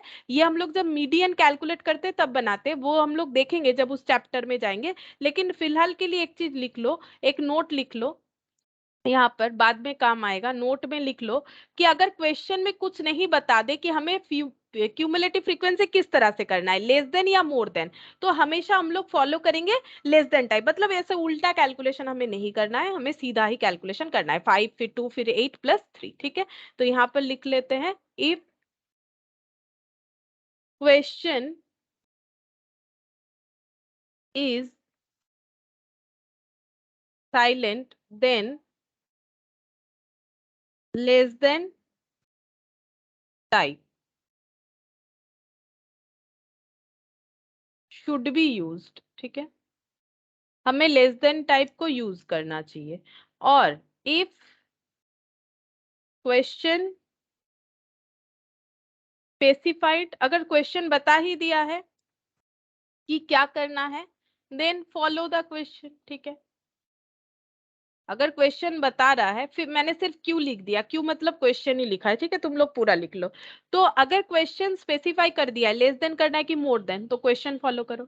अगर क्वेश्चन जो है वो साइलेंट है, तो हम लोग हमेशा लेस देन टाइप यूज करेंगे, जो हम लोग यूजुअली हैबिट हम लोग का है ऐसे करके ऐड करना। ऐसे करके कौन ऐड करता है? ठीक है, तो ऐसे करके हम लोग करेंगे जो हमारा नॉर्मल हैबिट है। ठीक है, अच्छा, अब नेक्स्ट हम लोग कौन सा चीज पढ़ेंगे? नेक्स्ट हम लोग पढ़ेंगे फ्रीक्वेंसी डेंसिटी।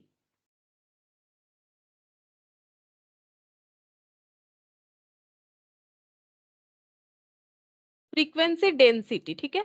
अब ये फ्रीक्वेंसी डेंसिटी क्या होता है? देखो, फ्रीक्वेंसी डेंसिटी का मतलब हो जाएगा फ्रीक्वेंसी ऑफ ए क्लास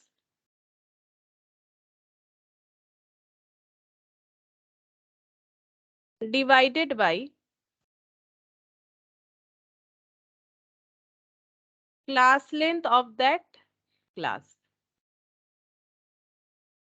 अच्छा, और एक रिलेटिव फ्रीक्वेंसी भी लिखा देते, फिर इसका एग्जाम्पल से समझाएंगे कि कैसे होगा। ठीक है, यहाँ पर लिखेंगे relative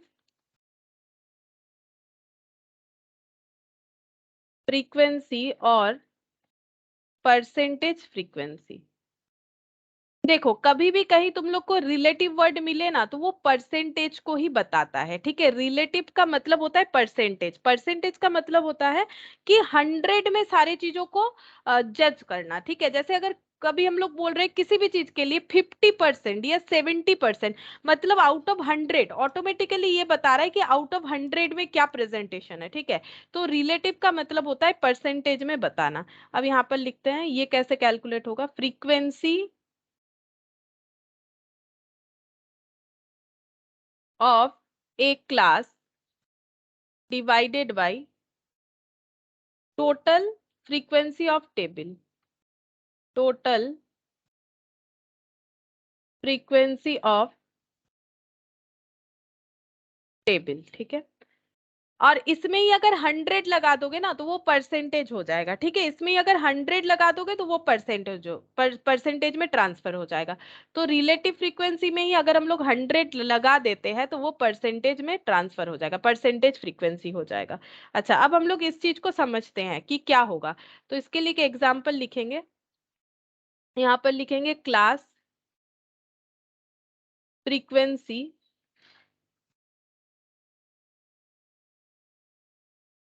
class length frequency density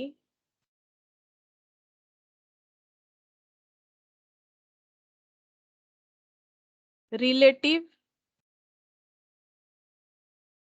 frequency.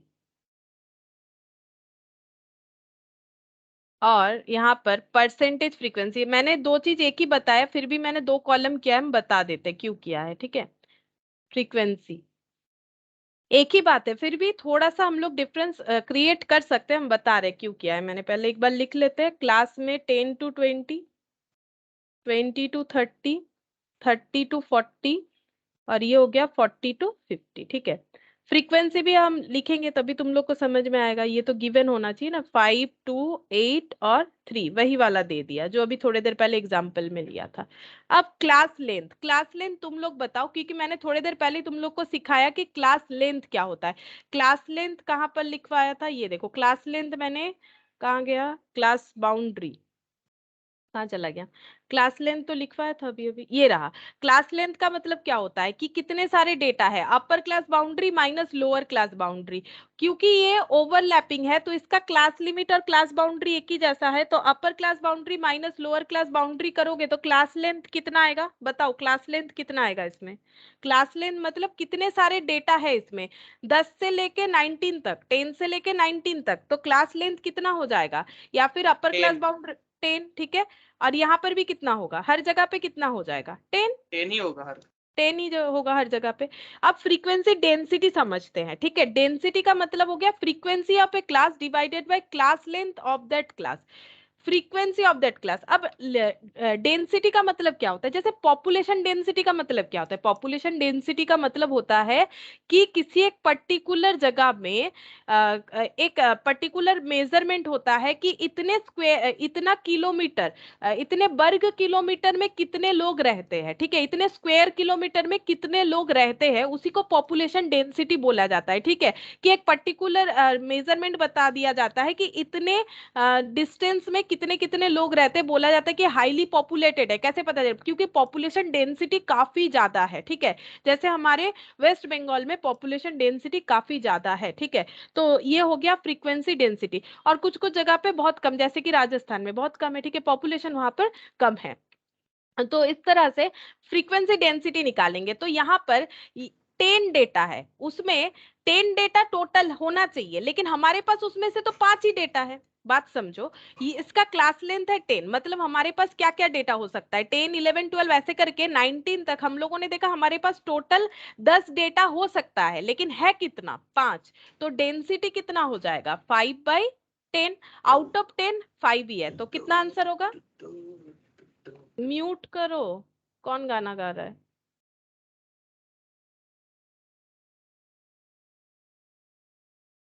कितना होगा? गाना गाओ, क्लास मत सुनो, जो गा रहे हो बोलो। 5/10 कितना ना होगा? 0.5। 0.5। यहाँ पर कितना होगा? 2/0.2। 0.2। ठीक है, यहाँ पर कितना हो जाएगा? 8/10। 0.8। 0.8 यहाँ पर हो जाएगा 3/10, 0.3, ठीक है। अब इसका मतलब समझना सबसे ज्यादा जरूरी था। ये डेंसिटी का मतलब हो गया मेरे पास सिर्फ 0.5 ही डेटा है इस क्लास लेंथ के अंदर, ठीक है। यहाँ पर 0.2, यहाँ पर 0.8, यहाँ पर 0.3। अगर इंटू 100 करोगे तो यही फ्रीक्वेंसी डेंसिटी परसेंटेज में आ जाएगा, लेकिन डेंसिटी को परसेंटेज में नहीं बताते, ठीक है। अब रिलेटिव फ्रीक्वेंसी का मतलब क्या हो गया? फ्रीक्वेंसी ऑफ ए क्लास, एक क्लास का फ्रीक्वेंसी क्या है? जैसे इसका 5 है, divided by total frequency of that class यानी 18। ये हम लोग निकाल रहे हैं कि परसेंटेज ऑफ फ्रीक्वेंसी, मतलब टोटल फ्रीक्वेंसी में। जैसे तुम लोगों को अगर ये पूछा जाए कि तुम लोगों का परसेंटेज कितना आया, जैसे कि स्कूल में हो सकता है, तो तुम लोग क्या करते हो? स्कूल का परसेंटेज कैसे निकालते हो? जितने सारे सब्जेक्ट का एग्जाम दिया है, जैसे मान लो अगर किसी का 8 सब्जेक्ट था, तो 8 सब्जेक्ट का टोटल डिवाइडेड बाय 800। अगर पर सब्जेक्ट 100 का था, तो तुम लोग क्या करोगे? तुम लोग का बेस क्या हो जाएगा? 800 में तुम लोग को कितना मिला है? मान लो मिला है 575 फॉर एग्जाम्पल, तो यहाँ पर इंटू 100 करोगे, ठीक है। तो यहाँ फिर डिवाइड करोगे तो परसेंटेज ऑफ मार्क्स पता चल जाएगा। सिमिलरली हम लोग को भी यही करना है कि टोटल फ्रीक्वेंसी तो 18 है, ठीक है। टोटल फ्रीक्वेंसी हम लोग का क्या है? 18 है। इसमें 5 जो है वो पहले वाले क्लास इंटरवल के लिए एप्लीकेबल है। फ्रीक्वेंसी ऑफ ए क्लास, किसी भी एक क्लास का फ्रीक्वेंसी 5, ठीक है। यहाँ पर टोटल कितना है? 18, ये हो गया। ये 5/18। अच्छा, ये कितना हो जाएगा? 2/18। ये कितना हो जाएगा? 8/18। ये कितना हो जाएगा? 3/18, ठीक है। अब ये अगर ऐसे रख देते हैं, इसे बोलेंगे रिलेटिव फ्रीक्वेंसी। रिलेटिव मतलब कंपेयर करने के लिए, जैसे रेशियोज, तुम लोग रेशियो किए हो, तो रेशियो में भी तो हम लोग यही बताते हैं ना कि कंपैरिजन बताया जा रहा है, ठीक है। तो ये भी कंपैरिजन है। अगर इसी में इंटू 100 कर दोगे ना, तो वो परसेंटेज हो जाता है, ठीक है। इसी चीज में इंटू 100, जैसे मान लो किसी रेशियो में इंटू 100 कर दोगे तो वो परसेंटेज आ जाएगा। वैसे ही यहाँ पर इंटू 100 कर दोगे तो परसेंटेज आ जाएगा। देन हम लोग उसे एक्यूरेटली बोल सकते हैं परसेंटेज फ्रीक्वेंसी, ठीक है। एक्यूरेटली बोल देंगे परसेंटेज ऑफ फ्रीक्वेंसी। तो यहाँ पर कितना हो जाएगा? चेक करना पड़ेगा। यहाँ पर कितना हो जाएगा ये चेक करना पड़ेगा। 8/18 इंटू 100 और 3/18 इंटू 100, ठीक है। तो तुम लोग ये लिख सकते हो कितना कितना होगा। तो 100/18 करके देख लो कितना होता है, इंटू 5 कर लो। 27.77। अच्छा 27.77%। अच्छा ये वाला 11.11। 11.11%। अच्छा ये वाला 8/18 इंटू 100 44.44। 44.44। और ये वाला 3/18 इंटू 100 16.667। 67 कर देते, फिर हो गया। तो देखो ये सब तुम लोग को कुछ कैलकुलेट करने एग्जाम में नहीं देगा, इतना हम बोल सकते हैं तुम लोग को। लेकिन ये पूछ लेगा कि इतना सारा चीज नहीं रहेगा, लेकिन पूछ लेगा फ्रीक्वेंसी डेंसिटी के बारे में, लेकिन डायरेक्ट थोड़ी ना पूछेगा, कुछ एग्जांपल देके बता देगा इसका फ्रीक्वेंसी डेंसिटी बोलो। तो इतने सारे टर्म है ना, इसीलिए मैंने हेडिंग ही किया था इंपॉर्टेंट टर्म बोल के। इतने सारे टर्म जो है इजीली याद नहीं रहेगा, इसलिए मैंने इंपॉर्टेंट टर्म बोल के हेडिंग किया था। ये सारे टर्म पता करना चाहिए, तभी जाके स्टैटिस्टिक्स हम लोग कर पाएंगे इजीली, अदरवाइज नहीं कर पाएंगे। तो टर्म हमारा कंप्लीट हुआ, और कुछ भी टर्म हमें नहीं चाहिए। अब हम लोग पढ़ेंगे graphical presentation of frequency distribution. Frequency distribution को कैसे हम लोग ग्राफिकली प्रेजेंट कर सकते हैं।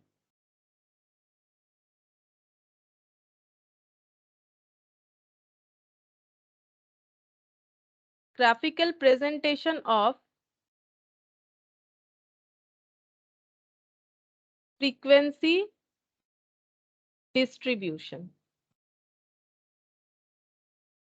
फ्रीक्वेंसी डिस्ट्रीब्यूशन मतलब ऑब्जर्वेशंस अगर मोर देन वन टाइम हो रहा है तो हम लोग उसके जगह पे फ्रीक्वेंसी को यूज कर लेते हैं। और अब हम लोग ये बोलेंगे कि फ्रीक्वेंसी डिस्ट्रीब्यूशन को कैसे हम लोग ग्राफिकली दिखा सकते हैं। तो उसके लिए हम लोग यूज करते हैं हिस्टोग्राम, यूज करते हैं जिसे एरिया डायग्राम बोलते हैं। और भी बहुत सारा ग्राफिकल प्रेजेंटेशन है, तो पहला जो है दैट इज हिस्टोग्राम। दिखाते हैं क्या होगा।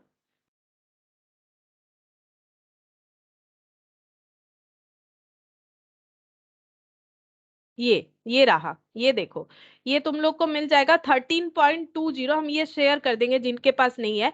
तो पहला ग्राफिकल प्रेजेंटेशन है हिस्टोग्राम और एरिया डायग्राम। ठीक है, इसके बारे में हम लोग देखते हैं। यहाँ पर हम लिखवा देते हैं जो भी इंपॉर्टेंट पॉइंट है। हिस्टोग्राम और एरिया डायग्राम। हिस्टोग्राम को एरिया डायग्राम भी बोला जाता है। Point A, it is a convenient way to present frequency distribution.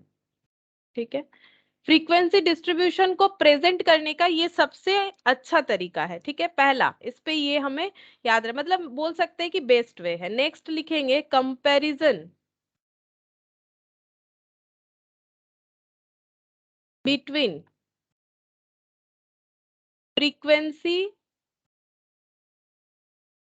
Of two different classes is possible. फिर point C, it is useful to calculate. Important point ये आता है MCQ में, मोड ऑल्सो। ठीक है, इसके बाद point D, step to create. कैसे हिस्टोग्राम को ड्रॉ किया जाता है। वैसे ड्रॉ नहीं आएगा, एमसीक्यू में कभी ड्रॉ नहीं करने देता है कि ड्रॉ करके दिखाओ। हम लोगों को ये 4 मेन पॉइंट हमारे लिए है। ठीक है, तो यहाँ पर क्या बोला है, सबसे पहला पॉइंट बोला है कि ये फ्रीक्वेंसी डिस्ट्रीब्यूशन को ड्रॉ करके दिखाने का डायग्रामेटिक वे में सबसे आसान, सबसे कन्वीनियंट वे है। ठीक है, ये वाला। अच्छा, अब ये कैसे देखने में होता है, हम इसको थोड़ा सा जूम आउट कर देते हैं, देखो तब तुम लोग को आसानी से दिखेगा। ठीक है, ये मैंने कर दिया जूम आउट। अच्छा, ड्रॉ दिखना चाहिए हमें, ड्रॉ से मतलब है। फिर क्या बोल रहा है, comparison between frequency of two different classes is possible. ये क्यों बोल रहा है, देखो हम लोग कंपैरिजन इजीली कर सकते हैं। क्यों, क्योंकि ये देखो यहाँ पर इसका मतलब ये ऐसे बना हुआ है, फिर ये ऐसे बना हुआ है, तो ये ऐसे बना हुआ है, तो ये जो इसका जो विड्थ है ना, विड्थ मतलब ये, ठीक है, और लेंथ मतलब ये, तो लेंथ देख के हम लोग बोल सकते हैं कि कौन से क्लास में कितना फ्रीक्वेंसी है। लेंथ देख के हम लोग बोल सकते हैं कौन से क्लास का कितना फ्रीक्वेंसी है। जैसे ये हाईएस्ट दिख रहा है, देखो ये सबसे बड़ा बार है ना, ये सबसे बड़ा है, तो इसको हम लोग बोलेंगे कि ये हाईएस्ट पीक है। हाईएस्ट पीक जो होता है वही मोड होता है, ठीक है, जो हाईएस्ट वैल्यू होता है वही मोड होता है। मोड का मतलब होता है मोस्ट, ठीक है, स्टैटिस्टिक्स में मोड का मतलब होता है मोस्ट, तो मोस्ट वैल्यू जो है वो यही पर बिलोंग करेगा, क्योंकि ये सबसे हाइट में है, ठीक है, सबसे जो है इसका लेंथ सबसे ज्यादा है, ठीक है, तो ये हाईएस्ट हो जाएगा। इसीलिए बोला गया है कि हम लोग मोड को भी इससे आइडेंटिफाई कर सकते हैं।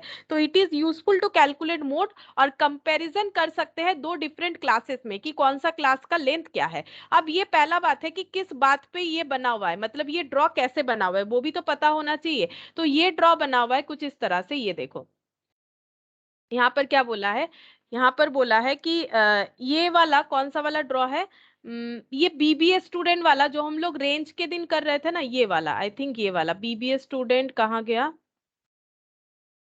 आई थिंक ये वाला है, हाँ ये वाला BBA student, 36 BBA student of Saint Xavier's College, ठीक है, इनका क्या दिया हुआ था, वेट दिया हुआ था। वेट से हम लोगों ने फ्रीक्वेंसी डिस्ट्रीब्यूशन कैलकुलेट किया था। अब यहाँ पर क्या किया है, यहाँ से ये हिस्टोग्राम ड्रॉ किया है, और सबसे जो मोस्ट वैल्यू है वो है हम लोगों का, यहाँ पर हम लोगों ने देखा था मैक्सिमम वैल्यू जो है यहाँ पर आया था 73 केजी, ठीक है, और 73 केजी जो है वो मोस्ट वैल्यू है, और वो यहाँ पर ही इसका मतलब बिलोंग करेगा इस जगह पे, ठीक है। ये हम लोग का वो एक्चुअली इस रेंज के अंदर क्या है, इसीलिए 66.5 आया है मोड का वैल्यू। वो मोड कैलकुलेट करना पड़ता है तब पता चलता है, ठीक है। तो ये वो वाले ड्रॉ से मतलब वो वाले जो डेटा है उससे किया गया है। अब हम दिखा देते हैं कि कैसे करना चाहिए, तो तुम लोग समझ जाओगे कैसे होगा, फिर हम समझाते हैं। तो पहले ये देख लिया हम लोगों ने कि ये सबसे आसान तरीका है प्रिपेयर करने का, कैसे प्रिपेयर होता है अभी देख लेंगे।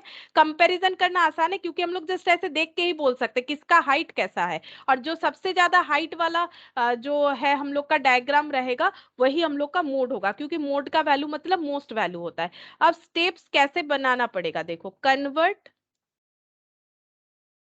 Class limit into class boundary. अगर जरूरी है क्लास लिमिट को क्लास बाउंड्री बनाना पड़ेगा, कब बनाएंगे, अगर नॉन ओवरलैपिंग है तो। सोचो, अगर नॉन ओवरलैपिंग है तभी तो हमारा क्लास लिमिट और क्लास बाउंड्री अलग अलग होगा। अगर अलग अलग है तो उसे हमें क्या करना पड़ेगा, ओवरलैपिंग में ट्रांसफर करना पड़ेगा, यानी कन्वर्ट करना पड़ेगा क्लास लिमिट को क्लास बाउंड्री में, ठीक है। क्लास लिमिट को क्लास बाउंड्री में कन्वर्ट करेंगे, and plot into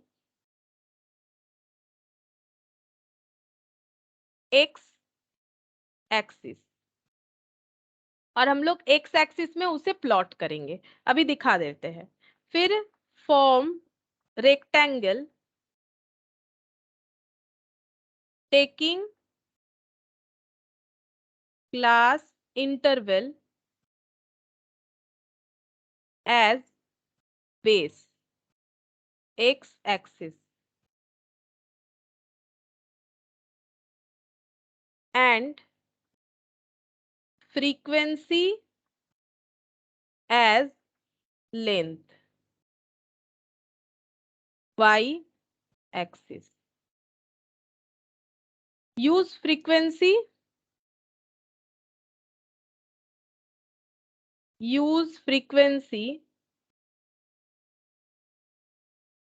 in case of uneven length, ठीक है। अब देखो कैसे बना हुआ था वो डायग्राम, पहले बोल रहा है कि क्लास लिमिट को क्लास बाउंड्री में ट्रांसफर करना पड़ेगा। चलो देखते हैं यहाँ पर हम लोग का क्लास लिमिट क्या आया हुआ था। ये देखो, ये हम लोग का क्लास लिमिट आया हुआ था, देख सकते हैं हम लोग यहाँ पर, ये देखो ये जो हम लोगों ने यहाँ पर क्या किया था, हम लोगों ने स्ट्रोक बनाया था। स्ट्रोक मतलब हम लोगों ने टैली मार्क किया था, पहले रेंज निकाला था, ठीक है, फिर वहां से क्लास लेंथ, ये मैंने लास्ट क्लास में बताया था, तो ये बन गया। अब ये है हम लोग का नॉन ओवरलैपिंग। देखो ये नॉन ओवरलैपिंग है, यहाँ पर class limit equal to class boundary नहीं है, ठीक है, class limit equal to class boundary नहीं है, हमें class limit equal to class boundary करना पड़ेगा। तो हम लोग क्या कैलकुलेट करेंगे, पहले डी कैलकुलेट करेंगे। डी का मतलब क्या होगा, lower upper class limit of any class, कोई भी क्लास का अपर क्लास लिमिट ले लेंगे, minus lower class limit, sorry, lower class limit of any class, lower class limit of any class minus upper class limit of just preceding class, preceding class का अपर class limit, ये क्या हो गया 1, और D by 2 होता है, यानी 1/2 यानी 0.5, ठीक है। अब अगर हम लोग इसको बाउंड्री में ट्रांसफर करेंगे, वो बाउंड्री कैसे देखने में होगा, ये देखो 44 से लेके 48 है, तो 44 में 0.5 हटा दो, ये हो जाएगा 43.5, ठीक है। अब ये 48 में 0.5 ऐड कर दो, 48.5, पीछे का सारा ऐड हो जाता है, तो 53.5, मतलब ये जल्दी करने के लिए हम इस तरह से करते हैं, ठीक है। बार बार हमें ऐड करना नहीं है कैलकुलेटर लेके, यहाँ हर जगह 0.5 0.5 0.5 0.5 लगा दो, ऑटोमेटिकली आंसर आ जाएगा, ठीक है। ये 0.5 यहाँ पर हो जाएगा 63.5, यहाँ पर हो गया 68.5, यहाँ पर हो जाएगा 73.5। तो ये इधर का क्या होगा, ये 43.5 है, तो ये 48.5 से स्टार्ट हो जाएगा। तुम लोग माइनस करके देख सकते हो, 49 में 0.5 लेस कर दो, 49 8.5 ही होता है। तो ये जो है, ये सिंपल सा एक ट्रिक है, ट्रिक कुछ नहीं, मैथमेटिकल लॉजिक है, तुम लोग इस तरह से इसको लिख लोगे तो बार बार तुम लोग को कैलकुलेट करने का जरूरत नहीं होगा।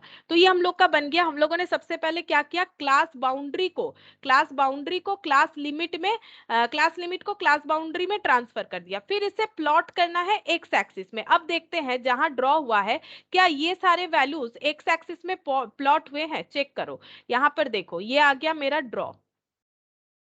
अब वैल्यूज क्या क्या है, वैल्यूज एक्चुअली अगर वैल्यूज देखें तो वो कुछ इस तरह से 43.5 है, 48.5 है, क्योंकि ये तो रिपीट हुआ है ना, तो 43.5 48.5 ये यहाँ पर है, ठीक है, उसको इन्होंने लिखा नहीं है 48.5, फिर 53.5 ये देखो, फिर 58.5 अगेन नहीं लिखा है, स्पेस थोड़ा सा कम है इस वजह से, फिर 63.5, फिर हो जाएगा 68.5 जो कि यहाँ पर हो जाएगा, ठीक है, 68.5, और लास्ट कौन सा है, लास्ट 73.5 हो जाएगा, ये देखो यहाँ पर लिखा हुआ है। और बाकी क्यों नहीं लिखा, रिपीट है, 48.5 ऑलरेडी लिखा हुआ है, 53.5 ऑलरेडी लिखा हुआ है, 58.5 ऑलरेडी लिखा हुआ है, 63.5 लिखा हुआ है, 68.5 भी लिखा हुआ है, 73.5 ये हो गया। अच्छा अब देखते हैं क्या होगा। तो ये देखो यहाँ पर बोल दिया फॉर, इसके बाद हमें रेक्टेंगल बनाना है, ठीक है, रेक्टेंगल बनाना है क्लास इंटरवल को लेके एज बेस एक्स एक्सिस पे। तो देखो एक्स एक्सिस पे रेक्टेंगल बना हुआ है, रेक्टेंगल मतलब ये फॉर्मेशन, ठीक है,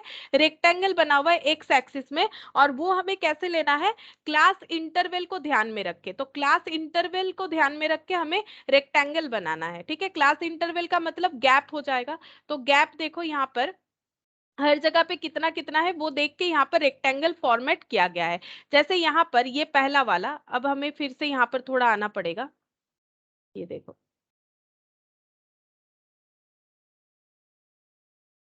ये देखो यहाँ पर 3 4, ठीक है, ये फ्रीक्वेंसी हो जाएगा 3 4 5 7 9 8, ठीक है। ये हम लोग का क्या हो जाएगा, ये हम लोग जब प्लॉट करेंगे तब होगा, 3 4 ऐसे करके था, ये देखो हम दिखा देते हैं यहाँ पर, ये ऐसे बना, ठीक है। अच्छा ये पहला वाला 3 तक था, 3, तो इसका प्लॉटिंग यहाँ पर होगा। लेकिन ये कैसे बनेगा, ये 10 लेंथ के लिए, मतलब हर जगह पे ये डिस्टेंस जो है ना ये इक्वल होना चाहिए। ये इक्वल किस हिसाब से हो रहा है, क्लास के इंटरवल के हिसाब से, यानी हर जगह पे कितना है, 5 का गैप है। देखो 43.5 से 48.5, शायद 5 का ही गैप हो रहा है, 43 44 45 46 47 48, हाँ 5 का गैप हो रहा है। तो ये जो है हर जगह पे इक्वल है। अब प्लॉटिंग कैसे होगा, फ्रीक्वेंसी के हिसाब से, जैसे यहाँ पर फ्रीक्वेंसी हम लोग का 3 था। अब आगे पढ़ के देखते हैं, देखो क्या बोल रहा है, form rectangle taking class interval as base, ये देखो बेस में ये ले लिया, यहाँ पर गैप कितने का है 43.5 से लेके 48.5, मतलब रेक्टेंगल इतने गैप का बनेगा 5, 43.5 से लेके 48.5 5 का गैप, फिर यहाँ से यहाँ 5 का गैप, यहाँ से यहाँ 5 का गैप, ये देखो ये जगह 5 का गैप है, ये भी 5, ये भी 5, ये भी 5, ये भी 5, ये भी 5, ठीक है। सेकेंड पॉइंट भी मैंने समझाया।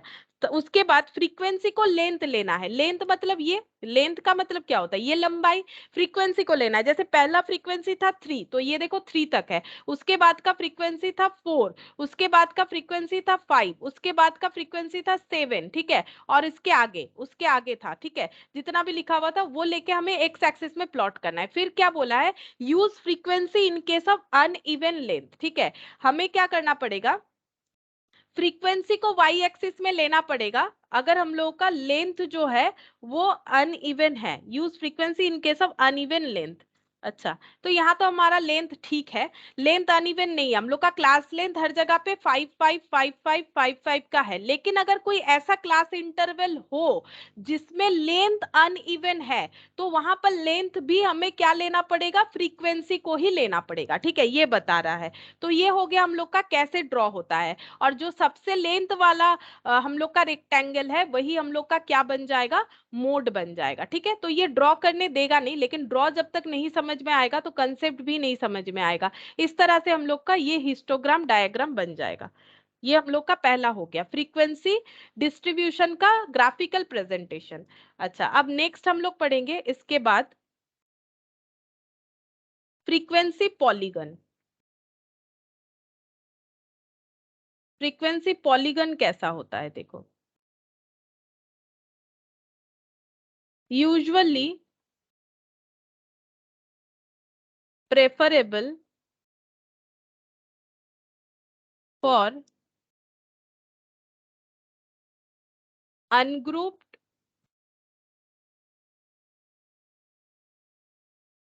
frequency distribution, ठीक है। ये नॉर्मली प्रेफरेबल है, बोल रहा है usually preferable for ungrouped frequency distribution. वो कैसा होगा हम लोग देख लेते हैं। फिर पॉइंट बी में लिखो, can be used for grouped also but only if class length are even.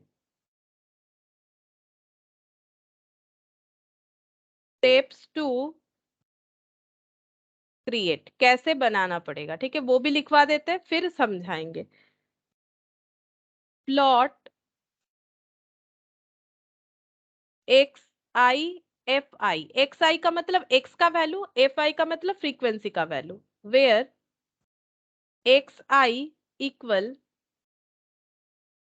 Class value in case of ungrouped mid value in case of grouped, and fi equal to frequency.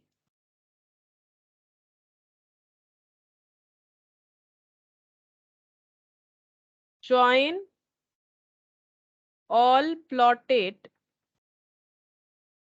points to make line segment which eventually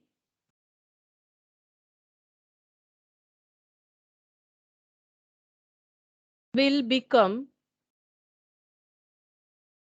a polygon. और polygon का मतलब होता है a shape with multiple number of line segment. चाहो तो लिख लो, a shape with multiple number of line segment, ठीक है।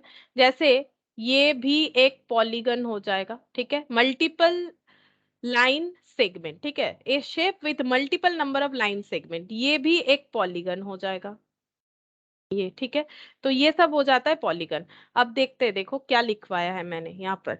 हम लोग पढ़ रहे हैं फ्रीक्वेंसी डिस्ट्रीब्यूशन का ग्राफिकल प्रेजेंटेशन का दूसरा पॉइंट, दैट उसका नाम ही है फ्रीक्वेंसी पॉलीगन। ठीक है, इसका नाम ही है फ्रीक्वेंसी पॉलीगन, ये वाला। ठीक है, अब फ्रीक्वेंसी पॉलीगन कुछ ऐसे देखने में होता है। कैसे बना है पहले पढ़ के देख लेते हैं। मैंने क्या लिखवाया है, प्लॉट करना है हमें एक्स एक्सिस, प्लॉट करना है हमें एक्स आई और एफ आई। ठीक है, हमें क्या प्लॉट करना है, एक्स आई, और हमें एफ आई, एफ मतलब फ्रीक्वेंसी, ये देखो फ्रीक्वेंसी का वैल्यू दे रखा है, और हमें प्लॉट करना है एक्स आई, जहां पर एक्स आई का मतलब क्या हो जाएगा, क्लास वैल्यू अगर अनग्रुप डेटा है, मीड वैल्यू अगर ग्रुप्ड डेटा है, और एफ आई का मतलब फ्रीक्वेंसी। तो फ्रीक्वेंसी देखो 3 4 5 7 9 10 जो कि यहाँ पर प्लॉट किया गया है। ठीक है, अब चीज को समझो, यहाँ पर ये देखो, यहाँ पर प्लॉट किया गया फ्रीक्वेंसी कहाँ पर जाएगा, वाई एक्सिस में। हमें एक्स एक्सिस में क्या लेना है, एक्स एक्सिस में एक्स का वैल्यू लेना है, वाई एक्सिस में क्या लेना है, फ्रीक्वेंसी का वैल्यू लेना है। फ्रीक्वेंसी का मिनिमम 3 है और मैक्सिमम 8 है, तो 0 से लेके 10 तक किया गया है। ठीक है, 0 से लेके ये देखो 0 1 2 3 4 5 6 7 8 9 10। ठीक है, ये फ्रीक्वेंसी का प्लॉटिंग हो गया। अब ये क्वेश्चन कौन सा है, वही बीबीए स्टूडेंट वाला ही क्वेश्चन है। ठीक है, ये देखो कौन सा क्वेश्चन है, ये बीबीए स्टूडेंट वाला जो हम लोग लास्ट दिन यूज किए थे वही वाला है।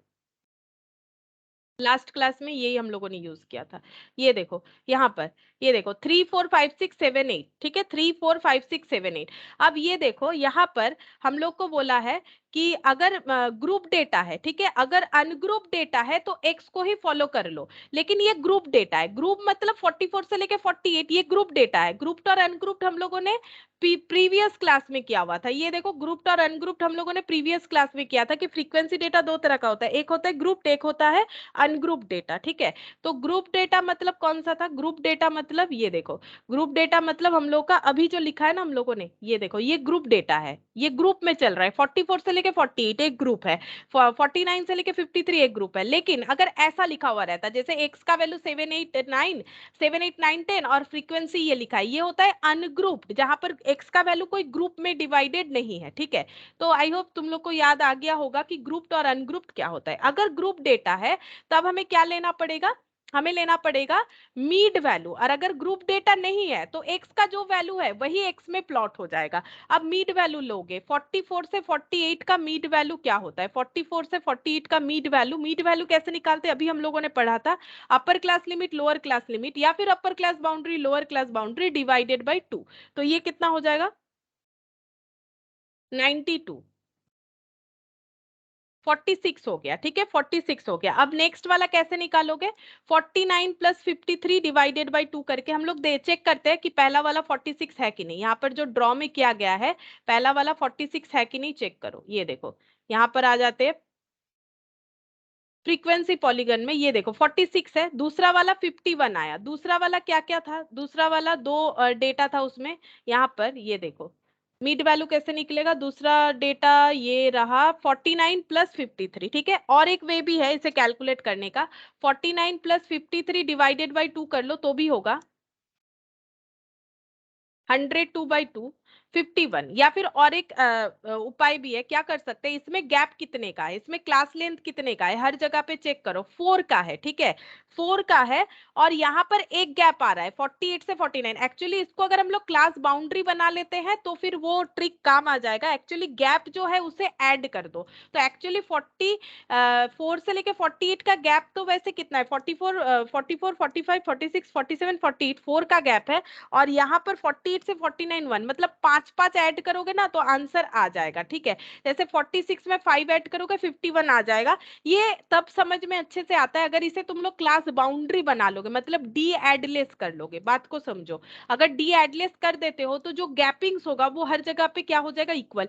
ये गैप जो है ये जनरेट नहीं होगा, तब वो गैप को ऐड करोगे तो मीड वैल्यू ऑटोमेटिक कैलकुलेट हो जाता है। छोड़ो अभी जरूरत नहीं है, तुम लोग अभी ये ऐड कर करके ही देख लो 54 और 58 का टोटल करो और डिवाइडेड बाय 2,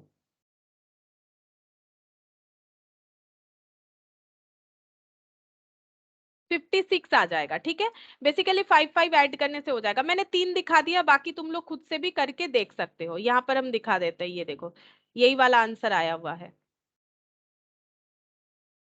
ये देखो 46 पहले, फिर उसके बाद 51, फिर 56, फिर देखो सब जगह पे 5 ऐड कर लो, बाकी डेटा भी तुम लोग को मिल जाएगा। 56 में 5 ऐड कर दो 61, ठीक है, 61 में 5 ऐड कर दो 66, और उसमें 5 ऐड कर दो 71। अगर अभी ऐड वाला नहीं समझ में आता है कोई बात नहीं, जब कैलकुलेशंस करोगे और भी समझ में आ जाएगा। अभी तुम लोग मीड वैल्यू निकाल के ही घर पे करके देख सकते हो। और ये हो गया मेरा फ्रीक्वेंसीज का वैल्यू। अब क्या करना है, अब यहाँ पर बोल दिया है क्या करना है, join all points plotted to make line segment. हमें क्या करना है, प्लॉट कर देना है। तो 46 कहां पर है, 3, 46 के लिए 3, ये रहा 3 के लिए ये पॉइंट बना दिया। 51 के लिए 4, तो 4 मतलब ये वाला, ये हो गया 51, ऐसे करके ग्राफ प्लॉटिंग चल रहा है। 61, तो 61 के लिए 7, तो 61 कहां पर आ रहा है, अच्छा 56 के बाद 51 तो यहां पर हुआ, 61 कहां पर आ जाएगा, 56 से 66 का गैप है 10, तो 56 56 के बाद 50 से 61 लगभग यहाँ पर आ जाएगा। ये देखो यहाँ पर कर दिया गया है, ये हो गया हम लोगों का 7, ठीक है, यहाँ पर लिया है इन्होंने 66 को, यहाँ पर एजम्पशन लिया है 61 का, ठीक है।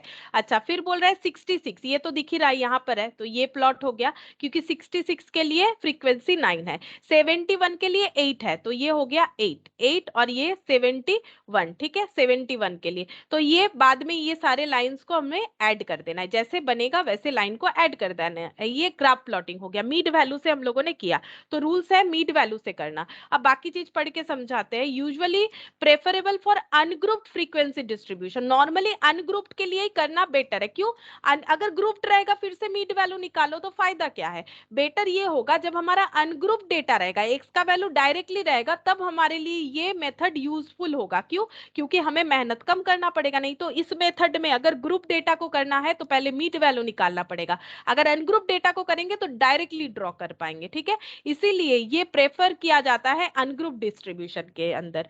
Can be used for grouped also but only in class length are if but only if class length are even. बोल रहा है हम लोग ग्रुप डेटा को भी इससे कर सकते हैं, जैसे अभी हम लोगों ने किया, लेकिन तभी कर पाएंगे अगर क्लास लेंथ इक्वल होगा, तभी कर पाएंगे, नहीं तो मीड वैल्यू ही नहीं निकलेगा। अगर क्लास लेंथ इक्वल नहीं होगा तो मीड वैल्यू जो है वो अलग अलग आ जाएगा। ये देखो क्लास लेंथ अगर इक्वल नहीं होगा तो मीड वैल्यू जो है हम लोग कैलकुलेट नहीं कर पाएंगे, और उस वजह से हमारा ड्रॉ भी पॉसिबल नहीं होगा। ये देखो यहाँ पर ये जो क्लास लेंथ है ना, ये हमारा इक्वल है, ये सब में 4 का गैप है, 4 4 4 4 4। अगर क्लास लेंथ इक्वल है तभी जाके मीड वैल्यू निकलेगा, और मीड वैल्यू निकाल के हम लोग कैलकुलेट कर पाएंगे, इसको ड्रॉ कर पाएंगे, ठीक है। ये हो गया हम लोग का फ्रीक्वेंसी पॉलीगन। तो इसका बस इतना ही है, हमें इतना ही समझना है कि मेनली हमें क्या देगा, ड्रॉ नहीं देगा, हमें ये पूछेगा कि कौन से डे अनग्रुप्ड के लिए कौन सा प्रेफरेबल है, 4 ऑप्शंस दे देगा, तो फिर तुम लोग को समझना पड़ेगा कि कौन सा होगा। अच्छा अब हम लोग देखेंगे ऑगिव्स या फिर क्यूमुलेटिव फ्रीक्वेंसी।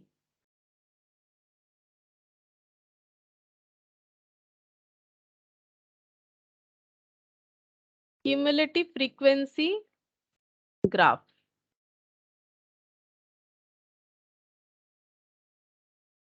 अच्छा यहाँ पर क्या होगा देखो, पहला point, create a table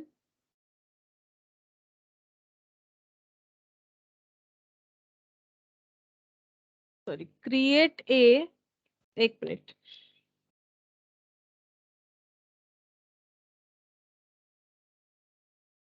create a table where cumulative frequency is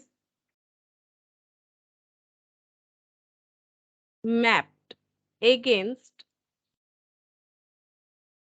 each class boundary and make a curve by plotting, ठीक है, ये मैंने लिखा है plotting and joining points by line segment.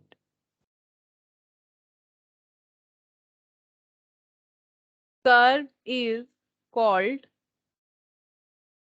ogive, ठीक है। तो ये समझा रहे हैं पहले, ये ड्रॉ जो बन जाएगा ऐसे करके, जो भी प्रोसेस बोला है तो उसी को हम लोग ऑगिव बोलेंगे। फिर उसके बाद लिखो this graph can be made by both type of cumulative frequency. Cumulative frequency both type, यानी अभी अभी हम लोगों ने देखा था लेस देन टाइप और greater than type, and called as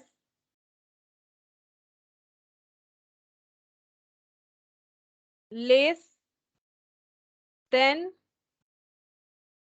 ऑगिव और मोर देन ऑगिव। अगर लेस देन टाइप से बनेगा तो लेस देन ऑगिव, और अगर मोर देन टाइप से बनेगा तो मोर देन ऑगिव हो जाएगा। अच्छा, फिर उसके बाद point C, it can be used for calculating quartiles also. Quartiles also, अब क्वार्टाइल का मतलब होता है, ये जैसे इंपॉर्टेंट पॉइंट है, ये पूछ लेगा, ये तुम लोग को एमसीक्यूज में पूछ ले। डिस्ट्रीब्यूशन है जो हमें क्वार्टाइल ड्रॉ करने में हेल्प करता है। कौन सा ऐसा फ्रीक्वेंसी डिस्ट्रीब्यूशन है जो हमें मोड ड्रॉ करने में हेल्प करता है? क्वार्टाइल का मतलब होता है किसी भी चीजों को 4 पार्ट में डिवाइड करना, ठीक है, उसे हम लोग बोलते हैं क्वार्टाइल, ठीक है। तो कोई भी ऑब्जर्वेशन को अगर हम लोग 4 पार्ट्स में डिवाइड करते हैं तो उसे हम लोग बोलते हैं क्वार्टाइल। अच्छा, अब यहाँ पर नेक्स्ट लिखेंगे इट नहीं लिखो,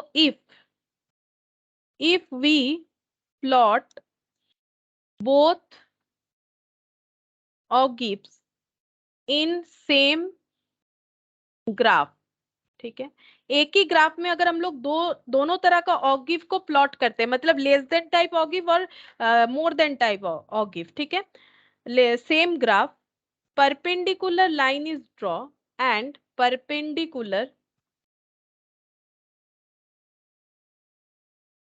line drawn from their intersection।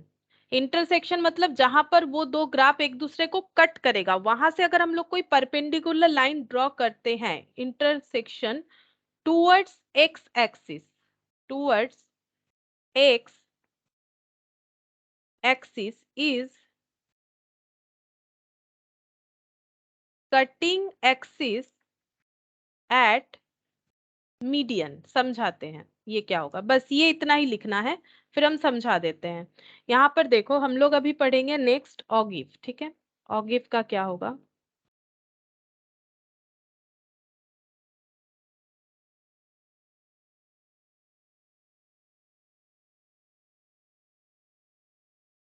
ये वाला, ठीक है, ये हो गया ऑगिव। तो यहाँ पर पहला बात है कि ऑगिव जब भी ड्रॉ होगा तब हमें क्या करना पड़ेगा, पहले हमें एक create a table where cumulative frequency is mapped against each class boundary. हमें क्या करना पड़ेगा, हमें क्यूमुलेटिव फ्रीक्वेंसी को प्रिपेयर करना पड़ेगा। क्यूमुलेटिव फ्रीक्वेंसी जैसे तुम लोग देख सकते हो कि यहाँ पर क्यूमुलेटिव फ्रीक्वेंसी क्या लिया गया है, अभी हम लोगों ने यहाँ पर ये देखो 3 4 5 7 9 8 था, तो यहाँ पर 3 में 4 ऐड करने से 7 में 5 ऐड करने से 11, ऐसे ही होगा। और यहाँ पर देख लेते हैं कितना कितना किया गया है, वही वाला डेटा लिया गया है सेम। यहाँ पर देख लेते हैं क्यूमुलेटिव फ्रीक्वेंसी कितना कितना होगा, 3 में 4 ऐड करने से 7 में 5 ऐड करने से हो जाएगा 12 में 7 ऐड करने से 19 में 9 ऐड करने से ये हो गया 28 में 8 ऐड करने से ये हो जाएगा 37, ठीक है। आई थिंक इतना ही हो रहा है, 3 7 12 19 ऐसे करके 37 तक। तो लिया गया है 0 से लेके 40, क्योंकि मिनिमम 3 है तो 0 से स्टार्ट किया गया है, मैक्सिमम 37 है तो 40 तक लिखा गया है। तो ये हम लोगों ने क्यूमुलेटिव फ्रीक्वेंसी बना लिया। अब ये लेस देन टाइप भी हो सकता है, मोर देन, लेस देन में ऐसे होगा, मोर देन में ऐसे हो जाएगा, 37 7 ऐसे करके। 37 तो नहीं होगा, सॉरी, यहाँ पर आ जाएगा ये इस तरह से हो जाएगा, पहले 8 हो जाएगा, फिर 8 में 9 ऐड करने से 17 हो जाएगा, 17 में 7 ऐड करने से 24 हो जाएगा, 24 में 5 ऐड करने से 29 हो जाएगा, 29 में 4 ऐड करने से ये कितना हो जाएगा 33 हो जाएगा, 33 में 3 ऐड करने से 33 हो रहा है क्या, 8 + 9 17, 17 और 7 24, 24 और 5 29, 29 और 4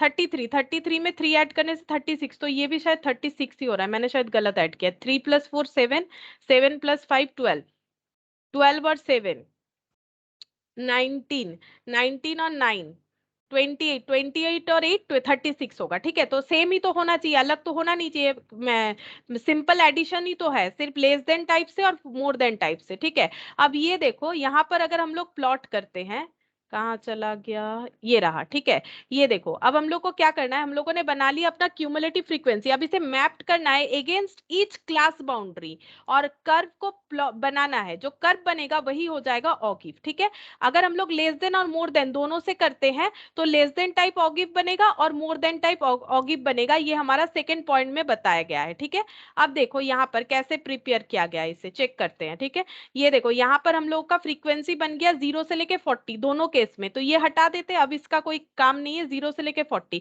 अब ये कहां से आया, 43.5, 48.5, 63.5। ये देखो यहाँ पर क्या किसके अगेंस्ट में प्लॉट करना है, यहाँ पर बोला है प्लॉट करना है make a curve and bye plotting and joining point by line segment, और मैप्ड करना है against each class boundary, class boundary के अगेंस्ट में। और क्लास बाउंड्री क्या है, ये देखो क्लास बाउंड्री क्या हो जाएगा, क्लास बाउंड्री कैसे कि निकालोगे, तो पहले क्वेश्चन में चलते हैं। देखो यहाँ पर class limit equal to class boundary नहीं था, तो क्लास बाउंड्री क्या हो जाएगा, 43.5 से लेके 48.5, थोड़ी देर पहले ही मैंने लिख के दिखाया था यही वाला 53.5, यहाँ पर हो जाएगा हम लोग का 58.5, यहाँ पर हो जाएगा 63.5, 68.5, 73.5, और ये यहाँ ट्रांसफर हो जाएगा 48.5, 53.5, 58.5। ठीक है, 63.5, 68.5। डी को अप्लाई करके हम लोगों ने क्लास बाउंड्री निकाल लिया, क्योंकि यहाँ पर class limit equal to class boundary नहीं था। ठीक है, अब ड्रॉ में चलते हैं, हमें क्या प्लॉट करना है, हम लोगों ने फ्रीक्वेंसी प्लॉटिंग तो कर डाला। ठीक है, क्यूमुलेटिव फ्रीक्वेंसी को यहाँ पर प्लॉट कर डाला मिनिमम और मैक्सिमम वैल्यू के हिसाब से। बाकी ये देखो 43.5 से लेके स्टार्ट करके 48.5, 53.5, जो कि यहाँ लिखा नहीं है, 53.5 भी होगा, थोड़ा थोड़ा स्किप कर दिया है, फिर 58.5 वो स्किप कर दिया है, डायरेक्ट 63.5 लिखा है। ठीक है, 63.5, उसके बाद 68.5, और उसके बाद लिखा है 60, यहाँ पर ये जो है ये फिर लेस देन टाइप का दिखाया है 73.5 तक। ठीक है, तो इसे यहाँ पर प्लॉट किया है कैसे, तीन तीन डेटा पे प्लॉट किया है। ये देखो 43.5, 48.5, 63.5, 68.5, फिर जो है ग्रेटर देन टाइप में जब बनाए तब इस तरह से बनाए। ठीक है, अब हमें क्या करना है, प्लॉट करना है, तो इसके लिए जो था वो प्लॉट कर दिया, ऐसे प्लॉट करके ऐड कर दिया है, तो एक हम लोग का ऐसे आया है और एक हम लोग का ऐसे आया है। ठीक है, तो ये इंटरसेक्शन पॉइंट जो हुआ, ये दोनों ग्राफ जो प्लॉट करने के बाद बनेगा, इसका जो इंटरसेक्शन पॉइंट है, यहां से जब हम लोग परपेंडिकुलर ड्रॉ करेंगे, ठीक है, वही बोला है। देखो यहां पर this graph can be made both type by cumulative frequency and called जो है less than ogive and more than. अच्छा, यहाँ पर लेस देन कौन सा है और मोर देन कौन सा है, ये वाला जो है ये लेस देन है, ये वाला जो है ये मोर देन है। ठीक है, ये मोर देन है, ये ज्यादा से कम के तरफ आ रहा है तो मोर देन है, ये बता दिया मैंने। फिर बोल रहा है जहां पर ये दोनों अपने आप को इंटरसेक्ट करेगा, ठीक है, वहां से एक परपेंडिकुलर लाइन अगर ड्रॉ करेंगे, ठीक है, तो मीडियन वैल्यू दिखेगा, मीडियन मतलब मिडिल वैल्यू, ये मिडिल वैल्यू होगा। ठीक है, और ये क्योंकि मिडिल वैल्यू भी दे रहा है तो यहाँ से क्वार्टाइल ड्रॉ कर पाना भी आसान होता है। ठीक है, ये हमें क्वार्टाइल भी बताता है, क्योंकि अगर एक डेटा को अगर हम लोग उसका मिडिल वैल्यू निकाल पाते, कोई भी एक ऑब्जर्वेशन का अगर मिडिल वैल्यू निकाल पाते तो उसे 4 पार्ट में भी डिवाइड कर पाएंगे, ये इसका स्टार्टिंग है, ये एंडिंग है, ये अगर मिड पॉइंट है तो इसे हम लोग 4 पार्ट में भी डिवाइड कर पाते। क्वार्टाइल कैसे होता है, ये हम लोग जो मेजर्स ऑफ सेंट्रल टेंडेंसी है, एक्चुअली डिस्पर्सन में हम लोग क्वार्टाइल पढ़ेंगे। ठीक है, डिस्पर्सन या फिर सेंट्रल टेंडेंसी में हम लोग क्वार्टाइल को पढ़ते हैं। तो यहाँ पर ऑगिव कैसे ड्रॉ करना है, क्यूमुलेटिव फ्रीक्वेंसी से, जो पॉइंट तुम लोग को याद रखना है, क्यूमुलेटिव फ्रीक्वेंसीज को प्लॉट कर दोगे और इधर प्लॉट कर दोगे तुम लोग क्लास बाउंड्री को, इंटरवल नहीं, क्लास बाउंड्री को प्लॉट करना है।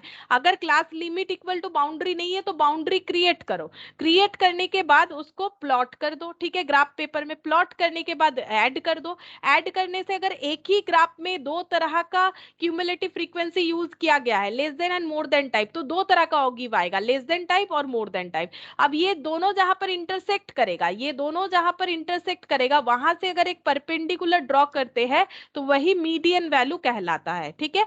और क्योंकि ये मीडियन का बात आता है तो ये हमें क्वार्टाइल के लिए भी हेल्पफुल होता है, ठीक है। क्वार्टाइल का मतलब होता है पूरे एक सीरीज को 4 पार्ट में डिवाइड करना, तो ये हमारा क्वार्टाइल के लिए भी हमें हेल्प करेगा, ठीक है। अच्छा, इसके बाद लास्ट वाला जो है फ्रीक्वेंसी कर्व, और कुछ नहीं, ये ही लास्ट है,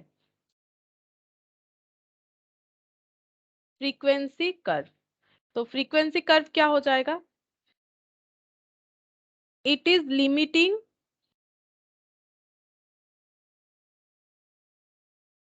form of area diagram.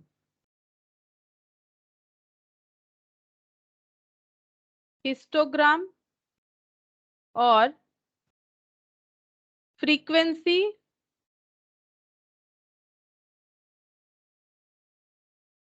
Polygon, ठीक है। फिर point B, it is obtain by drawing smooth and free hand curve through the mid point.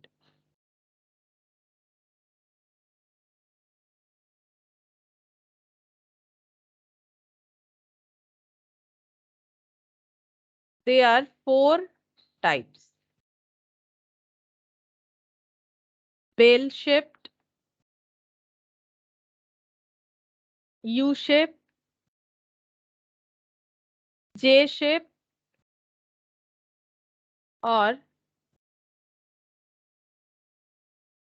combination of curves as mixed curve। ये आसान है, एक लाइन ये बता देते हैं। देखो यहाँ पर क्या बोला है, बोल रहा है कि ये एक लिमिटिंग फैक्टर है, लिमिटिंग फॉर्म है एरिया डायग्राम का। एरिया डायग्राम मतलब अभी अभी हम लोगों ने जो भी सीखा, जैसे कि हिस्टोग्राम हो गया, ठीक है, ये सब का एक लिमिटेशन फॉर्म है। क्यों लिमिटेशन फॉर्म है? ये जो है ये हम लोग कैसे ड्रॉ कर सकते हैं? स्मूथ कर्व या फिर फ्री हैंड में ये हम लोग ड्रॉ कर देते हैं। जैसे ये कैसा देखने में होता है? जैसे बेल शेप, ठीक है। तो इसको कुछ प्लॉट व्लॉट एग्जैक्टली नहीं किया जाता है, जैसे कुछ भी मतलब जो भी डेटा हम लोगों ने कलेक्ट किया है उसको प्लॉट करने के बाद हम लोग इस तरह से इसको फ्री हैंड में भी ड्रॉ करके दिखा सकते हैं, ठीक है।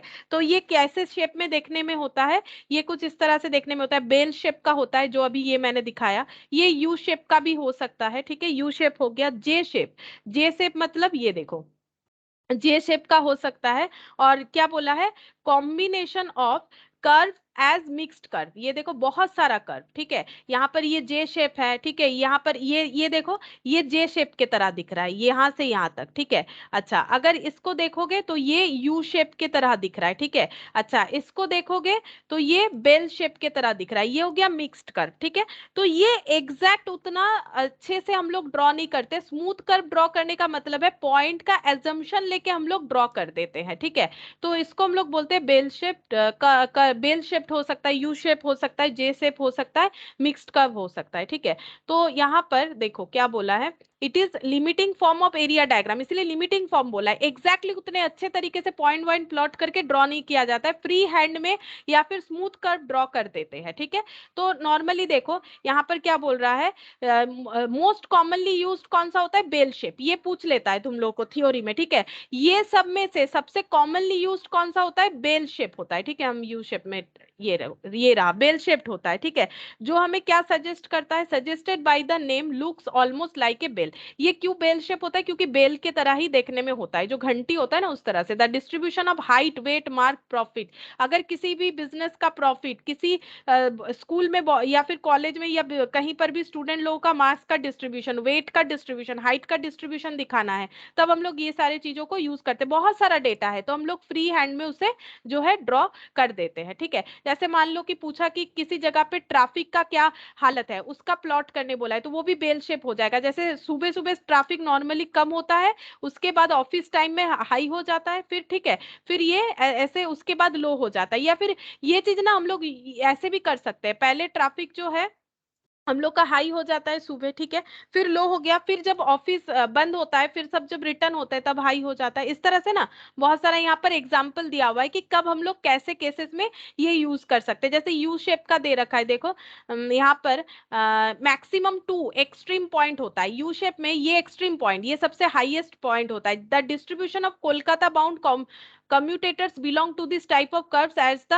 maximum number of commuters during the peak hours in the morning and the evening, ठीक है। कम्यूटेटर्स का बात बोल रहा है, जैसे जो सिटी वगैरह में होता है, जैसे कोलकाता में यहाँ पर हाईएस्ट हो गया, मतलब जो हम बता रहे थे ट्रैफिक वाला, फिर यहाँ पर कम हो गया, फिर यहाँ पर हाई हो गया, ये दो हाई पॉइंट बता रहा है, ठीक है। ये हो गया हम लोग का, ठीक है। जे शेप में एक ही हाई पॉइंट होता है, एक ही एक्सट्रीम पॉइंट होता है, उसके बाद मिनिमम पॉइंट होता है, ऐसे करके, ठीक है। ये देखो जे shape curve start with a minimum frequency, ये देखो मिनिमम से स्टार्ट होता है, फिर gradually reaches its maximum frequency, ठीक है, और एक्सट्रीमली हो जाता है। जैसे यहाँ पर the distribution of commutator coming to Kolkata, जो कोलकाता आते हैं from the early morning hour to peak morning hour towards such a distribution, sometimes we may also come across an interval J-shaped frequency curve, ठीक है। तो ये बोला है कि J-shaped frequency curve हम लोग कैसे यूज कर सकते हैं, ये एक एक यूज बताया है। नॉर्मली हमें यहाँ से पूछता है कि सबसे फेमस वाला कौन सा है, तो यू शेप कर्व है, ठीक है। और ये जो है ये हम लोग फ्री हैंड में ही इसको ड्रॉ कर लेते हैं। तो ये देखो ये हम लोग का बेसिक वाला जो चैप्टर था, मतलब ये जो हम लोग पढ़ रहे थे ये कंप्लीट हो गया। नेक्स्ट दिन हम लोग इससे जो भी क्वेश्चन आता है ना, यहाँ पर तुम लोग देखोगे वो क्वेश्चन डिस्कस करेंगे, उसके बाद ही हम लोग नेक्स्ट चैप्टर जो है स्टार्ट करेंगे। तो तुम लोग पूरा ये अच्छे से कर लो, सेट ए बी, ये हम लोग नेक्स्ट दिन जो है डिस्कस करेंगे, ठीक है। तो आज के लिए इतना ही।